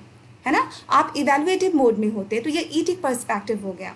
तो आपका जो रिसर्च प्रॉब्लम है वह उसकी थियोरेटिकल फ्रेमवर्क या कॉन्सेप्चुअल फ्रेमवर्क को बैकग्राउंड ऑफ द रिसर्च के अंतर्गत क्या करते हैं, आप सम्मिलित करते हैं। आप यह भी बताते हैं कि आप यहाँ जिस कॉन्सेप्ट्स पर आपका रिसर्च प्रॉब्लम जो है आधारित है उन कॉन्सेप्ट्स को आप डिफ़ाइन करते हैं। आप डिफ़ाइन करते हैं यानी जो ऑथर्स हैं उन्होंने उसको किस प्रकार डिफ़ाइन किया है, और फाइनली आप एक समग्र परिभाषा उन सभी ऑथर्स की डेफिनेशन को समाहित कर देते हैं। ठीक है, तो आपने देखा कि बैकग्राउंड ऑफ द रिसर्च जो है उसमें क्या होता है, दो चीज़ें हो गई, एक कॉन्टेक्स्ट ऑफ द रिसर्च और दूसरा थियोरेटिकल फ्रेमवर्क और conceptual framework. Review of related literature भी इसका हिस्सा होता है। जब आप ये बताते हैं कि स्कॉलरली लिटरेचर में कहाँ आपकी रिसर्च जो प्रपोज्ड रिसर्च है स्टैंड करती है, तो रिव्यू ऑफ रिलेटेड लिटरेचर का आप सहारा ले सकते हैं, या फिर आप क्या कर सकते हैं, रिव्यू ऑफ रिलेटेड लिटरेचर को अलग से स्थान दे सकते हैं। अब हम जानेंगे कि स्टेटमेंट ऑफ द प्रॉब्लम क्या होता है। स्टेटमेंट ऑफ द प्रॉब्लम को समझने से पहले आपको यह जानना होगा कि रिसर्च प्रॉब्लम क्या है। रिसर्च प्रॉब्लम क्या है? रिसर्च प्रॉब्लम, जैसे मैंने आपको पहले भी बताया कि जिस रिसर्च एरिया में आप एक्सप्लोर करें उसमें कई एमर्जिंग इश्यूज़ हैं। उसमें से कुछ ऐसे डोमिनेंट इश्यूज़ हैं जो रिसर्चर को क्या करता है, ड्राइव करता है ना, उसे उत्प्रेरित करता है कि वह उसमें शोध अध्ययन करे। तो यह जो इश्यू है वह क्या बन जाती है, आपकी रिसर्च प्रॉब्लम बन जाती है। यह रिसर्च प्रॉब्लम कोई स्कॉलरली लिटरेचर में कोई रिसर्च गैप हो सकता है, थ्योरी या प्रैक्टिस में कोई गैप हो सकता है, कोई डेफिशिएंसी हो सकती है, और रिसर्चर ये फील करता है कि इस डिफिशिएंसी को यदि दूर कर दिया जाए तो जो एजुकेशन सिस्टम है वह बेहतर तरीके से कार्य कर सकता है। तो वह आपकी सोच समस्या बन जाती है। सोच समस्या को समझने के लिए इसके समानांतर जो अन्य शब्द हैं उससे इसकी तुलना करने की ज़रूरत है। जैसे रिसर्च फील्ड क्या होता है, रिसर्च एरिया क्या होती है, रिसर्च टॉपिक क्या होता है, रिसर्च प्रॉब्लम क्या होता है। मैं आपको बताना चाहूँगी कि जो आपका रिसर्च प्रॉब्लम है वह अचानक से नहीं आता। You start from the broad research field, है ना। आपका जो रिसर्च फील्ड है वह एक तरह से आपका विषय पत्र है। मान लीजिए कि मैं साइंस एजुकेशन की विद्यार्थी हूँ, तो मेरे लिए जो ब्रॉड रिसर्च फील्ड है वो क्या है, साइंस एजुकेशन है। ठीक है, और इसके अंतर्गत क्या है, दूसरी चीज़ क्या वहाँ पे आ रही है, इस साइंस एजुकेशन के अंतर्गत कई रिसर्च एरियाज हो सकते हैं। ठीक है, अब इसमें से मैं कोई जो मेरा इंटरेस्टिंग रिसर्च एरिया है या जिसके संबंध में मुझे कुछ अनुभव पहले से प्राप्त है, मैं उस रिसर्च एरिया को क्या कर लेती हूँ, अपने शोध अध्ययन में सम्मिलित करती हूँ। मान लीजिए इसमें जो साइंटिफिक जो मैंने साइंस एजुकेशन की बात की, इसमें क्या क्या रिसर्च एरिया हो सकते हैं, science technology and society education, science for education, science education for sustainable development, है ना। यहाँ पे science curriculum, assessment in science, science process skills, इस तरह से जो है कई प्रकार की रिसर्च एरिया हो सकते हैं। सबसे ज़्यादा जो एमर्जिंग रिसर्च एरिया है वह क्या है, वह है आपका STS एजुकेशन। तो अब मैं क्या करती हूँ, STS एजुकेशन को अपने शोध में सम्मिलित कर लेती हूँ।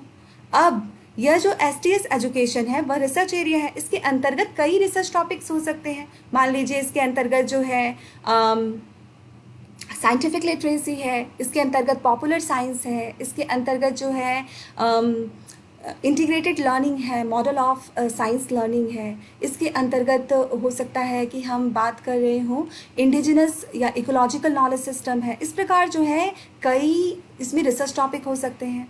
ठीक है, अब मैं इसमें से एक ऐसे रिसर्च टॉपिक को ले लेती हूँ जिसमें मेरा इंटरेस्ट है या जिससे मेरा अनुभव जुड़ा हुआ है, जो आपको लगता है कि अभी के सिनेरियो में प्रेजेंट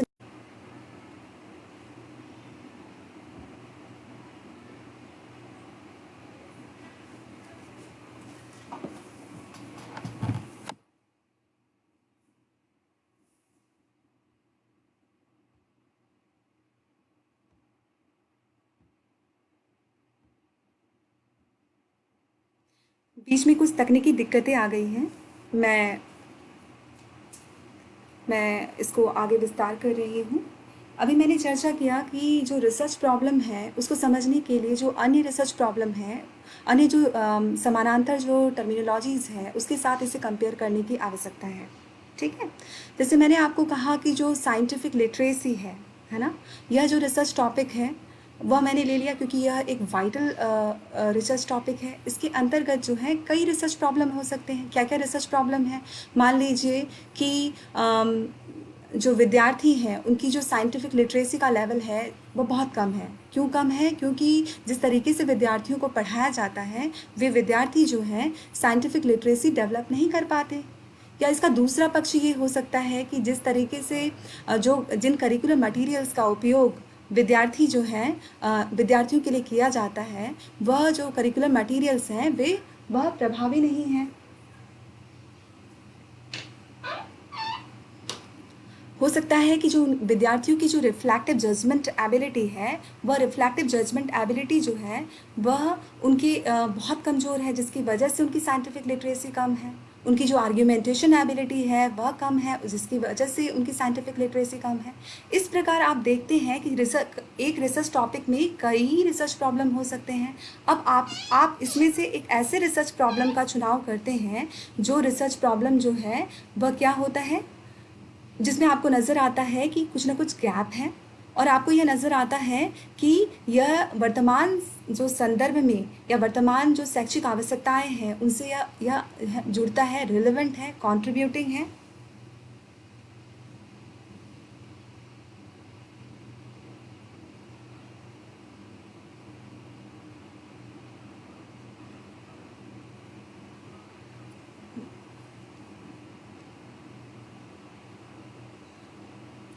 अब मैं आपको बताना चाहूँगी कि जो ये स्टेटमेंट ऑफ द प्रॉब्लम है उसमें अब आपको ये समझ तो आ ही गया होगा कि रिसर्च प्रॉब्लम क्या होता है। अब स्टेटमेंट ऑफ द प्रॉब्लम पर हम चर्चा करेंगे कि स्टेटमेंट ऑफ द प्रॉब्लम क्या है। स्टेटमेंट ऑफ द प्रॉब्लम में सबसे पहले हम ये चीज़ देखते हैं कि एक्चुअल रिसर्च प्रॉब्लम क्या है। सबसे पहले हम बताते हैं, हम यह भी बताते हैं कि जिस रिसर्च एरिया से यह रिसर्च प्रॉब्लम संबंधित है ना, उस रिसर्च एरिया में कौन कौन से इश्यूज़ हैं और किन इश्यूज से है ना आपकी जो शोध समस्या है या शोध अध्ययन है वह उससे कनेक्टेड है। उसके बाद हम ये बताते हैं कि आप उसको जस्टिफाई करते हैं और उसके जस्टिफिकेशन के लिए आप स्टडीज़ का सहारा लेते हैं जो कि स्कॉलरली लिटरेचर में मौजूद होता है, या फिर प्रैक्टिस में भी जो आपके अनुभव होते हैं उसके आधार पर भी आप उसको क्या करते हैं, जस्टिफाई करते हैं, उसके इम्पोर्टेंस को जस्टिफाई करते हैं। साथ ही साथ आप स्कॉलरली लिटरेचर में क्या रिसर्च गैप है जिससे आपका जो रिसर्च प्रॉब्लम है वह जुड़ा हुआ है, उस रिसर्च गैप को बताते हैं।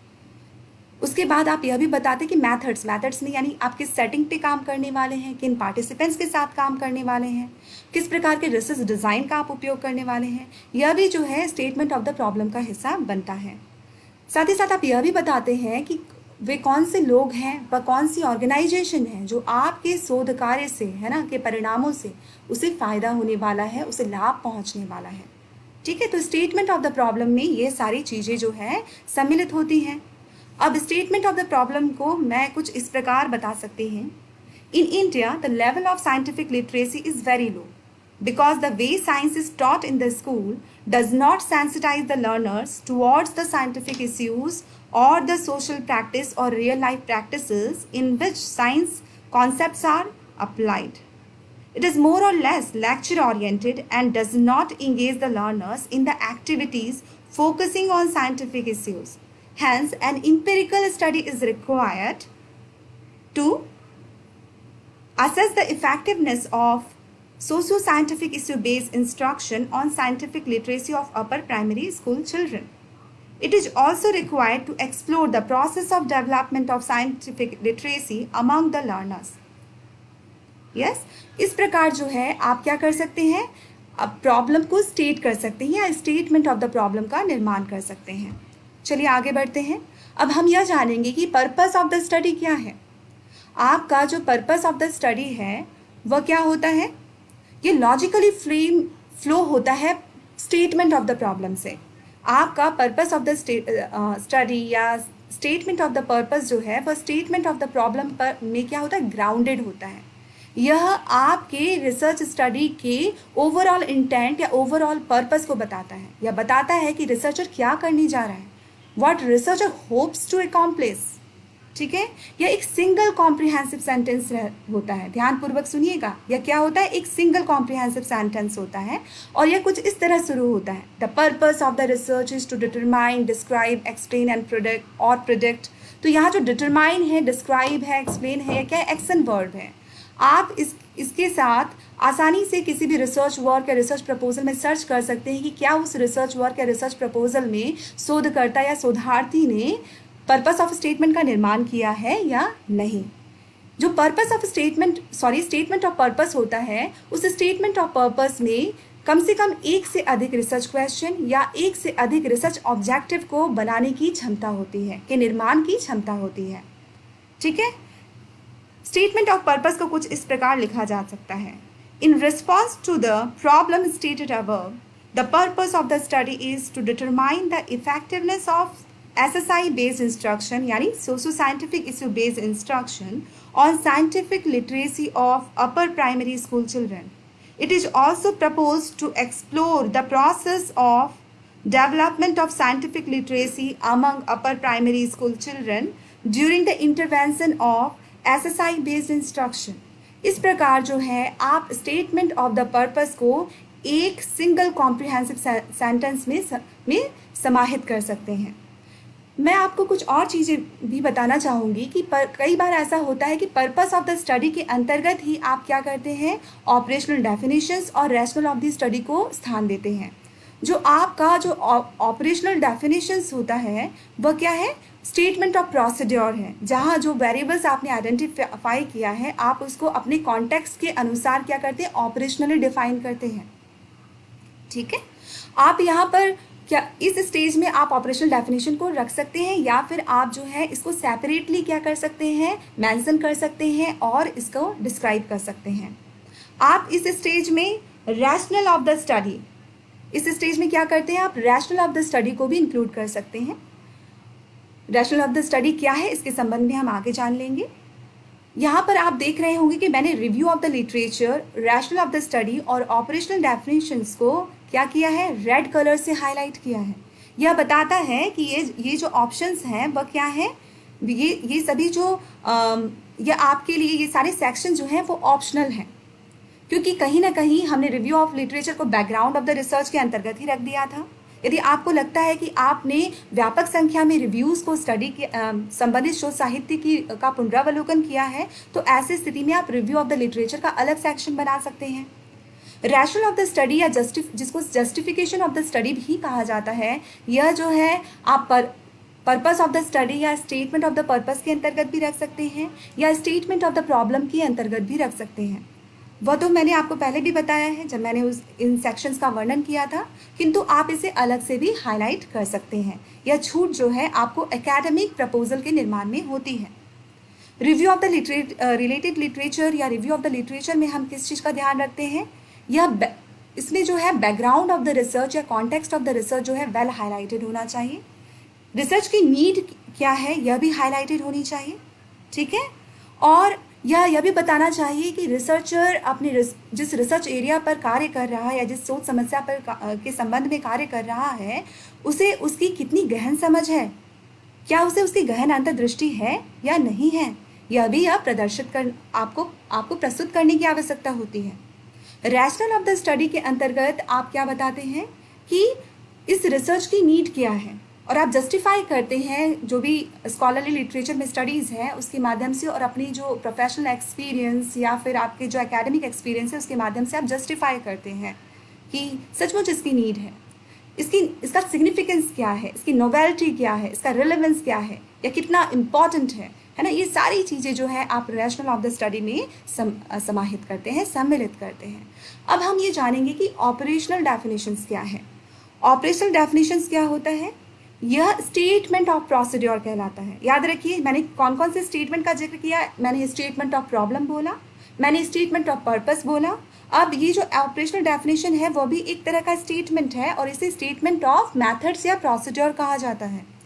यह बताता है कि आपने जिस वेरिएबल्स को आइडेंटिफाई किया है या जिस वेरिएबल्स का आप अध्ययन करने जा रहे हैं उसमें अपने रिसर्च कॉन्टेक्स्ट में आप किन आयामों का अध्ययन करेंगे। मान लीजिए मैं साइंटिफिक लिटरेसी को एक वेरिएबल मानती हूँ, तो इसके अंतर्गत मैं किन आयामों का अध्ययन कर रही हूँ।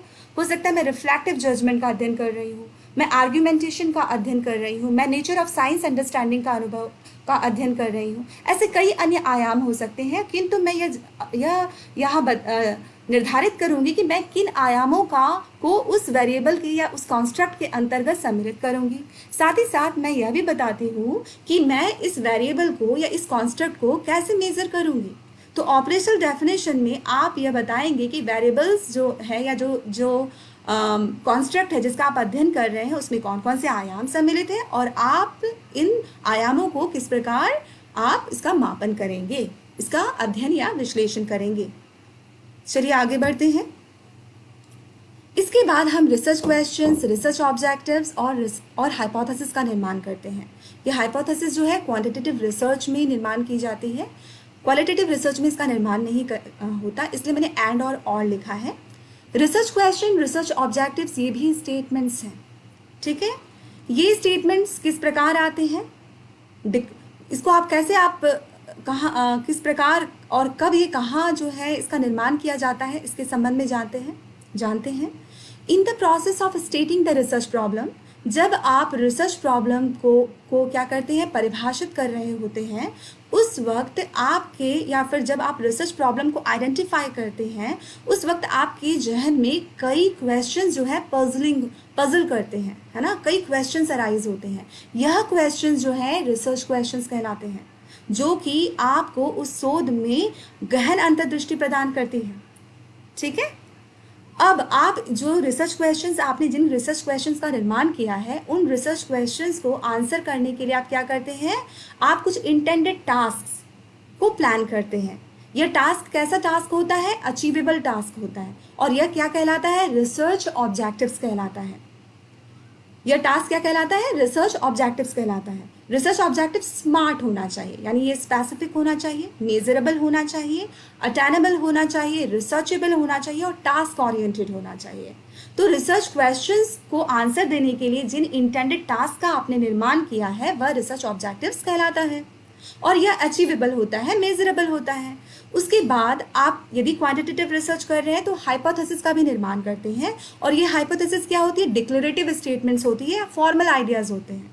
इसमें जो भी वेरिएबल्स आपने क्या किया, आइडेंटिफाई किए हैं, उन वेरिएबल्स के मध्य आप या तो सहसंबंध या फिर आप कॉज एंड इफेक्ट रिलेशनशिप का क्या करते हैं के रूप में आप उसे परिभाषित करते हैं, और आप इस हाइपोथेसिस की टेस्टिंग करते हैं। तो हाइपोथेसिस, रिसर्च ऑब्जेक्टिव्स और रिसर्च प्रॉब्लम कैसे एक दूसरे से जुड़ा हुआ है यह आपको समझ में आ गया होगा। मैं एक उदाहरण रखना चाहती हूँ। मान लीजिए कि आपका रिसर्च प्रॉब्लम क्या है, आपका रिसर्च प्रॉब्लम तो मैंने पहले ही आपको बताया कि मैं यह देखना चाहती हूँ कि किस प्रकार की इंस्ट्रक्शनल स्ट्रैटेजीज का उपयोग किया जाए जिसकी वजह से विद्यार्थियों की अपर प्राइमरी स्कूल चिल्ड्रन जो है उनकी साइंटिफिक लिटरेसी को बढ़ावा दिया जा सके, उसको संवर्धित किया जा सके। इसके लिए मैंने एक एक्सपेरिमेंटल रिसर्च को चुना। तो इसमें जो है रिसर्च क्वेश्चन क्या आया, क्या सीबी या socio scientific issue based instruction विद्यार्थियों की साइंटिफिक लिटरेसी या वैज्ञानिक साक्षरता को बढ़ाने में सार्थक होगी या सार्थक है। यह आपका रिसर्च क्वेश्चन हो गया। अब आप इसके लिए क्या रिसर्च ऑब्जेक्टिव का निर्माण कर सकते हैं। रिसर्च का ऑब्जेक्टिव कुछ इस तरह से हो सकती है to compare the mean scientific literacy score of the experimental group taught by CB and that of यानी mean score of the control group taught by lecture method.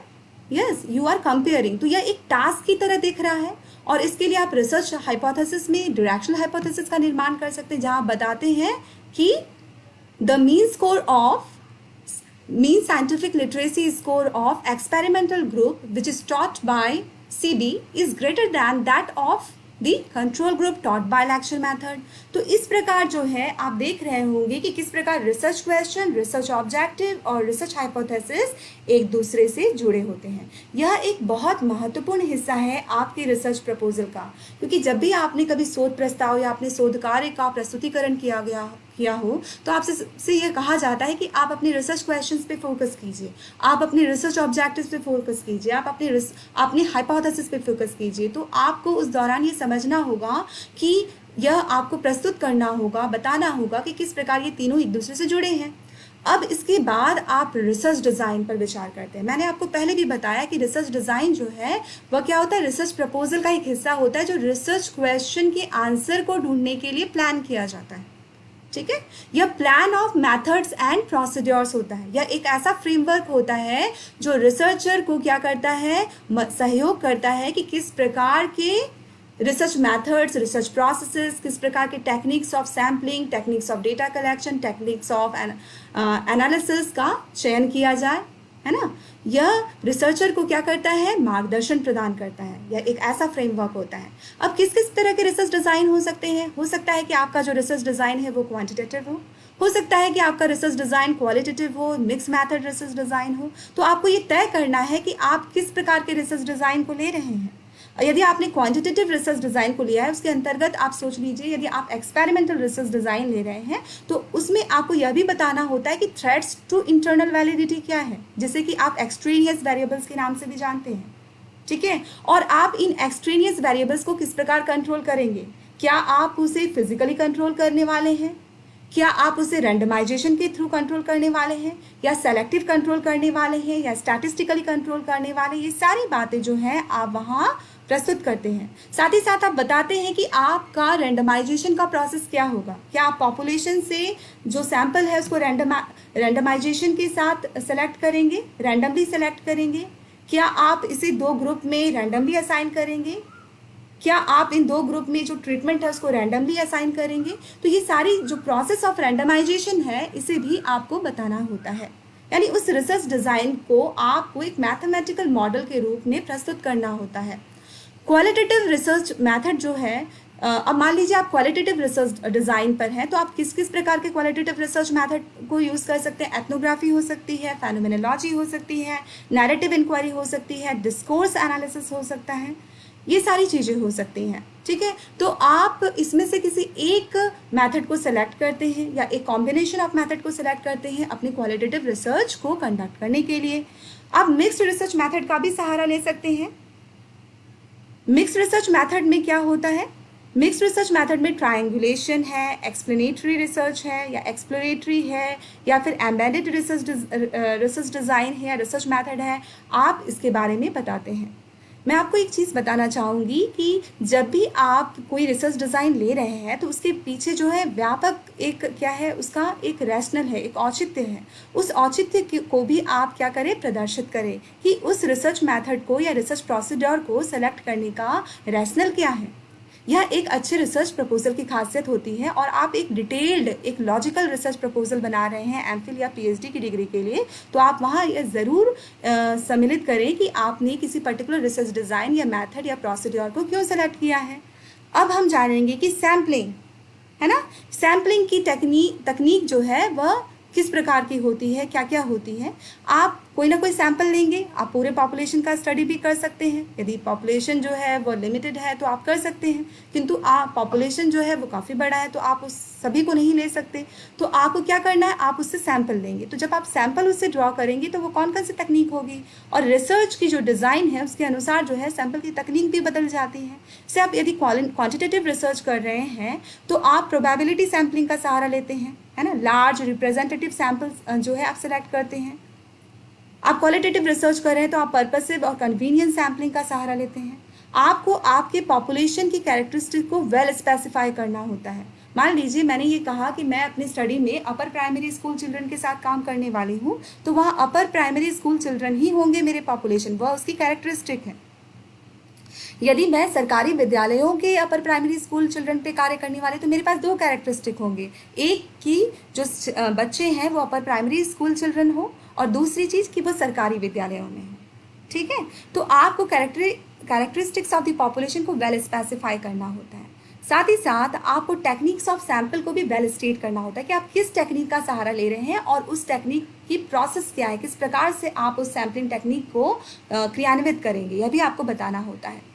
साथ ही साथ आप सैम्पल साइज को भी आप मेंशन करते हैं।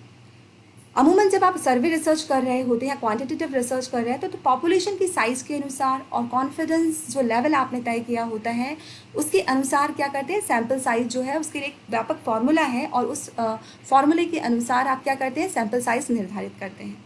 आपने जो भी सैम्पल साइज लिया है, आप लेना चाहें जो आप प्रस्तावित शोध कार्य के लिए आप लेंगे, उसे आप जो है यहाँ मेंशन करते हैं। साथ ही साथ आप जिस संस्था या जिन लोगों से या जिस समुदाय से सैंपल लेना चाहते हैं, आप उनसे कॉन्सेंट कैसे प्राप्त करेंगे, उस डिटेल्ड प्रोसीड्योर को भी मेंशन करते हैं। ये आपके लिए ऑप्शनल है, ज़रूरी नहीं कि हर जो है रिसर्च प्रपोजल में होता है, किंतु एक अच्छा रिसर्च प्रपोजल, एक लॉजिकल रिसर्च प्रपोजल बना रहे हैं तो आप इस बात को भी उसमें सम्मिलित करें कि डिटेल्ड प्रोसीड्योर क्या होगा कॉन्सेंट प्राप्त करने का। मैं यहाँ अपना एक अनुभव आपके साथ साझा करना चाहूँगी कि मैं यहाँ वर्धा में आनंद निकेतन विद्यालय के साथ कार्य कर रही थी, जो कि नई तालीम समिति के द्वारा क्या है संचालित होती है। तो जब मुझे वहाँ कॉन्सेंट लेना हुआ, तो मुझे इस कॉन्सेंट लेटर जो है सबसे पहले नई तालीम समिति को देना पड़ा। तब मुझे वहाँ पता चला कि जब तक नई तालीम समिति अप्रूवल नहीं करेगी तब तक यह आनंद निकेतन विद्यालय के प्रिंसिपल या डायरेक्टर तक नहीं जाएगा। फिर उनके पास वो जो है कॉन्सेंट लेटर गया, उसके बाद जो है कॉन्सेंट लेटर के लिए रिक्वेस्ट गया, और फिर जो है जो मेरा प्रपोजल है उनकी कमिटी, अपनी जो इंटरनल कमिटी है नई तालीम समिति की की अपनी कमिटी है, उसकी कमिटी के मेंबर्स के समक्ष जो है मेरा प्रपोजल जो है डिस्कस किया गया। और जो प्रपोजल जब डिस्कस किया गया, वहाँ जब मुझे अप्रूवल प्राप्त हुआ, उसके बाद मुझे कॉन्सेंट लेटर मिला कि हाँ, मैं वहाँ जाकर आंकड़े एकत्रित कर सकती हूँ, वहाँ के शिक्षक, वहाँ के विद्यार्थियों से संवाद स्थापित कर सकती हूँ। तो यह जो है, ये जो डिटेल्ड प्रोसीड्योर है, यह आपको पहले से स्पेकुलेट कर लेनी है कि जिस समुदाय या जिस संस्था के पास से आपको सैंपल लेना है ना, जिनसे आपको आंकड़े एकत्रित करने हैं, उन तक पहुँचने का रास्ता क्या होगा और किस प्रकार आप उनसे कॉन्सेंट जो है वह प्राप्त करेंगे, है ना, यह भी आपको बताना होता है। एक और चीज़ है कि जिस सैम्पलिंग तकनीक का आप इस्तेमाल कर रहे हैं, यदि उसमें कोई लिमिटेशंस हैं, है ना, आप क्यों उसका चयन कर रहे हैं, उसका रैशनल आप जरूर दीजिए, उसका औचित्य दीजिए, आपको बताना होगा, है ना। साथ ही साथ आपको यह भी बताना होगा कि उसके क्या लिमिटेशंस हैं। मान लीजिए कि आप सर्वे रिसर्च करने वाले हैं और अभी कोविड-19 का पैंडेमिक सिचुएशन है। इस पैंडेमिक सिचुएशन में आपको लार्ज रिप्रेजेंटेटिव सैंपल नहीं मिल पाएगा। जो भी आपको आसानी से उपलब्ध होगा, आप उन्हीं को अपने सैंपल में क्या कर सकते हैं, संकलित उन्हें प्रवेश दे सकते हैं। तो ऐसी स्थिति में आप क्या करेंगे, तो यहाँ पे आपकी लिमिटेशन आपको बतानी होगी। ये लिमिटेशन जो है ऑलरेडी आप जो है स्पेकुलेट कर लेते हैं आपके रिसर्च प्रपोजल में कि आप भले ही सर्वे रिसर्च करने के लिए प्रस्तावित हैं, किंतु आपका जो सैंपल है वह लार्ज रिप्रेजेंटेटिव सैंपल शायद ना हो। ठीक है, आप कन्वीनियंस सैम्पलिंग का इस्तेमाल करें। मान लीजिए कि आप नई तालीम समिति के द्वारा जो भी विद्यालय जो है जहाँ इंटरवेंशन चल रहा है, वर्धा के जिला प्राथमिक विद्यालय जो है जहाँ इंटरवेंशन किया जा रहा है, उनकी अधिगम की संस्कृति का अध्ययन करना चाहते हैं। अब चूंकि आप जो है साइंस के स्ट्रीम से जुड़े हुए हैं, तो आपने साइंस के टीचर से अच्छे कॉन्टैक्ट हैं आपके, और आपने उनको अपने शोध कार्य में सम्मिलित कर लिया, सैंपल के रूप में सम्मिलित कर लिया। तो यहाँ पर ये क्या है, कन्वीनियंट सैम्पलिंग है। हो सकता है कि आपको अन्य विषय की यदि शिक्षकों को आप सैंपल के रूप में सम्मिलित करते तो उनसे जो आपको आंकड़े प्राप्त होते, वह जो आंकड़े हैं उस परिस्थिति को या उस सोशल सिचुएशन को समग्र रूप से अध्ययन करने में आपकी सहायता प्रदान करते। तो इस प्रकार जो है आप सैम्पलिंग की जिस तकनीक का आप प्रयोग करने वाले हैं उसका औचित्य भी आप देते हैं, साथ ही साथ उसकी लिमिटेशंस क्या है इसके संबंध में भी आप बताते हैं। अब हम इंस्ट्रूमेंटेशन का जिक्र करेंगे कि किस प्रकार के इंस्ट्रूमेंट का उपयोग करना चाहिए। मैं आपको बताना चाहूँगी कि जो इंस्ट्रूमेंट्स हैं उस इंस्ट्रूमेंट्स का आउटलाइन जो है आपको प्रस्तुत करना होता है। हो सकता है कि आप जिस इंस्ट्रूमेंट्स का उपयोग करने वाले हैं वह इंस्ट्रूमेंट्स पहले से मौजूद हो, तो आप उसका रैशनल देंगे कि आपने किसी पर्टिकुलर इंस्ट्रूमेंट को क्यों चुना। साथ ही साथ आप यह भी बताएंगे कि उसकी रिलायबिलिटी और वैलिडिटी का वैल्यू क्या है। यदि आपकी स्टडी जो है एक प्रारंभिक शोध कार्य है तो वहाँ जो रिलायबिलिटी है और वैलिडिटी की जो वैल्यू अगर थोड़ी कम भी हो उसके बावजूद जो है आप उस टूल का उपयोग कर सकते हैं। किंतु यदि वह जो शोध क्षेत्र है या वह जो संबंधित शोध साहित्य जो है वेल एस्टैब्लिश्ड है उस पर्टिकुलर रिसर्च टॉपिक को लेकर के, तो आप ऐसे शोध उपकरण का उपयोग करेंगे जिसकी रिलायबिलिटी या वैलिडिटी की जो वैल्यू है वह क्या होगी, वह अधिक होनी चाहिए, है ना। इस बात का आपको ध्यान रखना होगा। साथ ही साथ यदि आप जो है अपने शोध कार्य के लिए स्वयं जो है इंस्ट्रूमेंट्स का निर्माण करने वाले हैं तो आप पहले यह जानकारी लें कि पहले से कौन कौन से शोध उपकरण मौजूद हैं। आप उनकी आइडियाज़ के आधार पर आप अपने शोध कार्य के लिए क्या कर सकते हैं, इंस्ट्रूमेंट का शोध उपकरण का निर्माण कर सकते हैं। ठीक, तो ये कुछ बातें हैं जो इंस्ट्रूमेंटेशन से जुड़ी हुई हैं। आपको और उस पूरे प्रोसीड्योर कि किस प्रकार आप जो है रिसर्च टूल जो है डेवलप करेंगे, किस प्रकार उसकी रिलायबिलिटी और वैलिडिटी को इस्टेब्लिश करेंगे, ये सारी बातें जो है आप इंस्ट्रूमेंटेशन के कंपोनेंट में आप समाहित करते हैं। Research objective wise selection development of the instrumentation, इसका अर्थ ये है कि आप जो है मान लीजिए आपने अपने शोध कार्य में 3 या 4 ऑब्जेक्टिव बनाए हैं और आप प्रत्येक रिसर्च ऑब्जेक्टिव को अटेन करने के लिए किस रिसर्च टूल को डेवलप करेंगे या रिसर्च टूल का सिलेक्शन कर रहे हैं वह आपको बताना होता है। तो आप हमेशा कोशिश कीजिए कि आप जो है यह रिसर्च ऑब्जेक्टिव वाइज करें। ठीक है।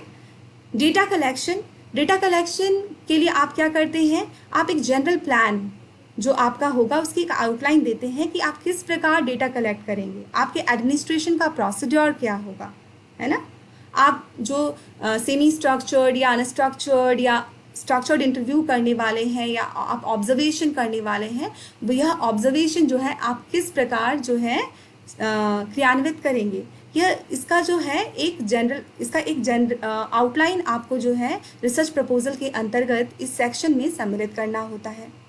डेटा एनालिसिस में क्या है, या तो यदि क्वांटिटेटिव रिसर्च है तो आप स्टैटिस्टिकल टेक्निक्स का उपयोग कर रहे हैं, उसमें डेस्क्रिप्टिव भी हो सकता है और क्या हो सकता है, उसमें आपकी इन्फेरेंशियल स्टैटिस्टिक्स हो सकती है। तो आप जो है उन दोनों प्रकार की जो स्टैटिस्टिक्स है उसका जिक्र कीजिए कि किस स्टैटिस्टिक्स का उपयोग करेंगे, और यहाँ भी आप रैशनल बताइए कि आप किसी पर्टिकुलर तरह की जो स्टैटिस्टिकल तकनीक है उसका उपयोग क्यों कर रहे हैं, है ना। और ये किस प्रकार एक सटीक स्टैटिस्टिकल टेक्निक है आपके शोध कार्य में जो आंकड़े आपको प्राप्त हुए हैं उसके एनालिसिस के लिए। आप कोडिंग प्रोसीड्योर का उपयोग कर सकते हैं। मान लीजिए आप कंटेंट एनालिसिस करते हैं, जो इंटरव्यू ट्रांसक्रिप्ट आपको प्राप्त होती है उसकी कंटेंट एनालिसिस करते हैं, तो आप जिस कोडिंग प्रोसीड्योर का इस्तेमाल कर रहे हैं उसका भी आप क्या करेंगे, उस प्रोसीड्योर को आप उसका भी एक आउटलाइन देंगे। आप ट्रायंगुलेशन करते हैं गुणात्मक शोध में, तो इस ट्रायंगुलेशन के प्रोसीड्योर का भी आप क्या करते हैं, एक आउटलाइन आपके डेटा एनालिसिस सेक्शन में आप अपने रिसर्च प्रपोजल में सम्मिलित करते हैं। अब इसके बाद आप लिमिटेशंस और डीलिमिटेशंस ऑफ द स्टडी पर काम करेंगे। लिमिटेशंस ऑफ द स्टडी जो है वह मुख्य रूप से potential weaknesses of the study होती है। लोग कहते हैं कि रिसर्च प्रपोजल में लिमिटेशंस नहीं होते, पर कई मैंने ऐसे शोध प्रस्ताव को देखा जहाँ से मुझे ये आइडिया हुआ कि कुछ ऐसे पोटेंशियल वीकनेसेस हैं जिसको आप अवॉइड नहीं कर सकते और इसको आप पहले से ही आइडेंटिफाई कर सकते हैं। तो आप उसे जो है क्या करें, आप पहले से अपनी रिसर्च प्रपोजल में बता दें कि मान लीजिए कुछ ऐसे इंटरनल थ्रेड्स ऑफ वैलिडिटी हैं, आप उसको अवॉइड नहीं कर सकते। वर्धा में जिस भी सरकारी विद्यालय में आप जाते हैं वहाँ पे सिर्फ एक सेक्शन है और आपको कंट्रोल ग्रुप भी लेना है। जिस एक्सपेरिमेंटल रिसर्च डिज़ाइन का आप उपयोग कर रहे हैं उसमें कंट्रोल ग्रुप भी है, तो आपको 2 ग्रुप प्राप्त नहीं हो पा रहे हैं और आप उस ग्रुप को के साथ छेड़छाड़ भी नहीं कर सकते हैं। तो आप क्या करते हैं, 2 सरकारी विद्यालय ले लेते हैं। एक सरकारी विद्यालय के एक का जो क्लास है, किसी भी स्टैंडर्ड पे जो क्लास है वह आपका या तो एक्सपेरिमेंटल ग्रुप बन जाता है या कंट्रोल ग्रुप बन जाता है, और दूसरा जो विद्यालय है उसमें से भी किसी एक जो पर्टिकुलर क्लास जो आप ले रहे हैं, ग्रेड जो ले रहे हैं, उसी का वो क्लास जो है आप कंट्रोल ग्रुप या एक्सपेरिमेंटल ग्रुप के रूप में ले लेते हैं। तो वहाँ जो पढ़ाने वाले शिक्षक हैं वह अलग अलग है। आप किसी एक विद्यालय में जाकर ही तो उसको पढ़ाएंगे, दोनों विद्यालयों में पढ़ाना जो है आसान कार्य तो होगा नहीं। तो आप ये मानते हैं कि उनको जिस तरीके से पढ़ाया जा रहा है उस शिक्षक के द्वारा आप उसको उसी तरह से रहने देंगे और आप किसी एक विद्यालय के साथ अपने एक्सपेरिमेंट के साथ कंटिन्यू करेंगे। तो जो दूसरा जो कंट्रोल ग्रुप है ना, मान लीजिए जो कंट्रोल ग्रुप है वहाँ पे जो शिक्षक पढ़ा रहे हैं उनके पढ़ाने का जो तरीका है वह जो है जो शोधार्थी है उसके पढ़ाने के तरीके से ज़्यादा प्रभावी है। वे बहुत ही सरल शब्दों में अपनी बातों को अभिव्यक्त करते हैं, अपने विचारों को अभिव्यक्त करते हैं, जिससे विद्यार्थी जो है जिस प्रकरण को पढ़ाया जा रहा है उसे आसानी से समझ लेते हैं। ठीक है, तो यहाँ पर ये थ्रेट हमेशा ही रहेगा। ये जो है आप इसे जो है दूर नहीं कर सकते कि जो टीचिंग स्टाइल है या जो उनकी संवाद जो शिक्षक की जो शिक्षण शैली है वह जो है आपकी इंटरनल थ्रेट्स ऑफ वैलिडिटी के अंतर्गत थ्रेट्स टू वैलिडिटी के अंतर्गत है, और ये पोटेंशियल वीकनेस है आपकी स्टडी की, और इसको आप पहले से ही स्पेकुलेट कर लेते हैं कि शायद आप इस लिमिटेशन को दूर नहीं कर पाएंगे, तो आप इसे रिसर्च प्रपोजल में सम्मिलित कर सकते हैं। डिलिमिटेशंस में क्या होता है, डिलिमिटेशंस में आप ये बताते हैं कि आपकी स्टडी जो है की स्कोप कितनी है, उसका वह कितनी बाउंडेड है, उसकी बाउंड्री कहाँ है। Why the researcher is not doing something, आप क्यों जो है कोई पर्टिकुलर पार्टिसिपेंट्स ले रहे हैं और कुछ पर्टिकुलर पार्टिसिपेंट्स को आप नहीं ले रहे हैं। मान लीजिए कि आप जो है सरकारी विद्यालयों के ही अपर प्राइमरी स्कूल चिल्ड्रन के साथ काम कर रहे हैं, प्राइवेट स्कूल के जो अपर प्राइमरी स्कूल चिल्ड्रन है उनके साथ आप कार्य नहीं कर रहे, तो आपको ये बताना पड़ेगा कि आपने क्यों सिर्फ सरकारी विद्यालयों के ही अपर प्राइमरी स्कूल चिल्ड्रन को चुना। यदि आप जो है डिलिमिटेशन में ये करते हैं कि आप सिर्फ सोशल साइंस सब्जेक्ट पर ही सीबी का असर देखना चाहते हैं, साइंस सब्जेक्ट में ही आप सीबी का असर देखना चाहते हैं, बाकी सब्जेक्ट्स में क्यों नहीं देखना चाहते, यह भी जो है आप जो है डिलिमिटेशन के अंतर्गत रखते हैं। आप अपर प्राइमरी स्कूल चिल्ड्रन की बात करें, हो सकता है कि सिर्फ आप क्लास 8 के स्टूडेंट के साथ कार्य कर रहे हैं, क्लास 6 और 7 के स्टूडेंट्स के साथ कार्य कर नहीं रहे हैं, तो यह भी आपका डिलिमिटेशंस है। तो आपको जो है इस डिलिमिटेशंस को क्या करना होता है, बताना होता है, शोध प्रस्ताव में आपको इसे प्रस्तुत करना होता है। और ये डिलिमिटेशंस या जो आपकी जो लिमिटेशंस है, यह हम सोचते हैं कि कहीं आपके प्रस्तावित शोध कार्य को कमज़ोर तो नहीं बना देगी, आपके रिसर्च प्रपोजल को कमज़ोर तो नहीं बनाएगी। नहीं, यह आपकी एक स्पष्ट सोच का क्या है, सूचक है, मापक है। आप यह कार्य कर सकते हैं। इस सेक्शन को इस प्रकार जो है इसका वर्णन कर सकते हैं। इसके बाद हम सिग्निफिकेंस ऑफ द स्टडी, यह की कॉम्पोनेंट होता है। सिग्निफिकेंस ऑफ द स्टडी के अंतर्गत जो है 2 प्रकार के इम्प्लीकेशंस को हम देखते हैं। एक होता है थ्योरेटिकल इम्प्लीकेशंस और दूसरा होता है प्रैक्टिकल इम्प्लीकेशंस। थ्योरेटिकल इम्प्लीकेशंस के तहत जो है हम यह देखते हैं कि जिस रिसर्च कार्य को आप करने वाले हैं वह रिसर्च वर्क जो है किस प्रकार जो संबंधित शोध साहित्य है, जो यह थ्योरेटिकल फ्रेमवर्क है या जो अवेलेबल बॉडी ऑफ नॉलेज है, उसमें किस प्रकार के ज्ञान को जोड़ेगा, क्या नया आयाम जोड़ेगा, क्या नया विचार जोड़ेगा, आप यह बताते हैं। ठीक है, आप प्रैक्टिकल इम्प्लीकेशंस भी देखते हैं कि इसकी प्रैक्टिकल इम्प्लीकेशंस क्या है।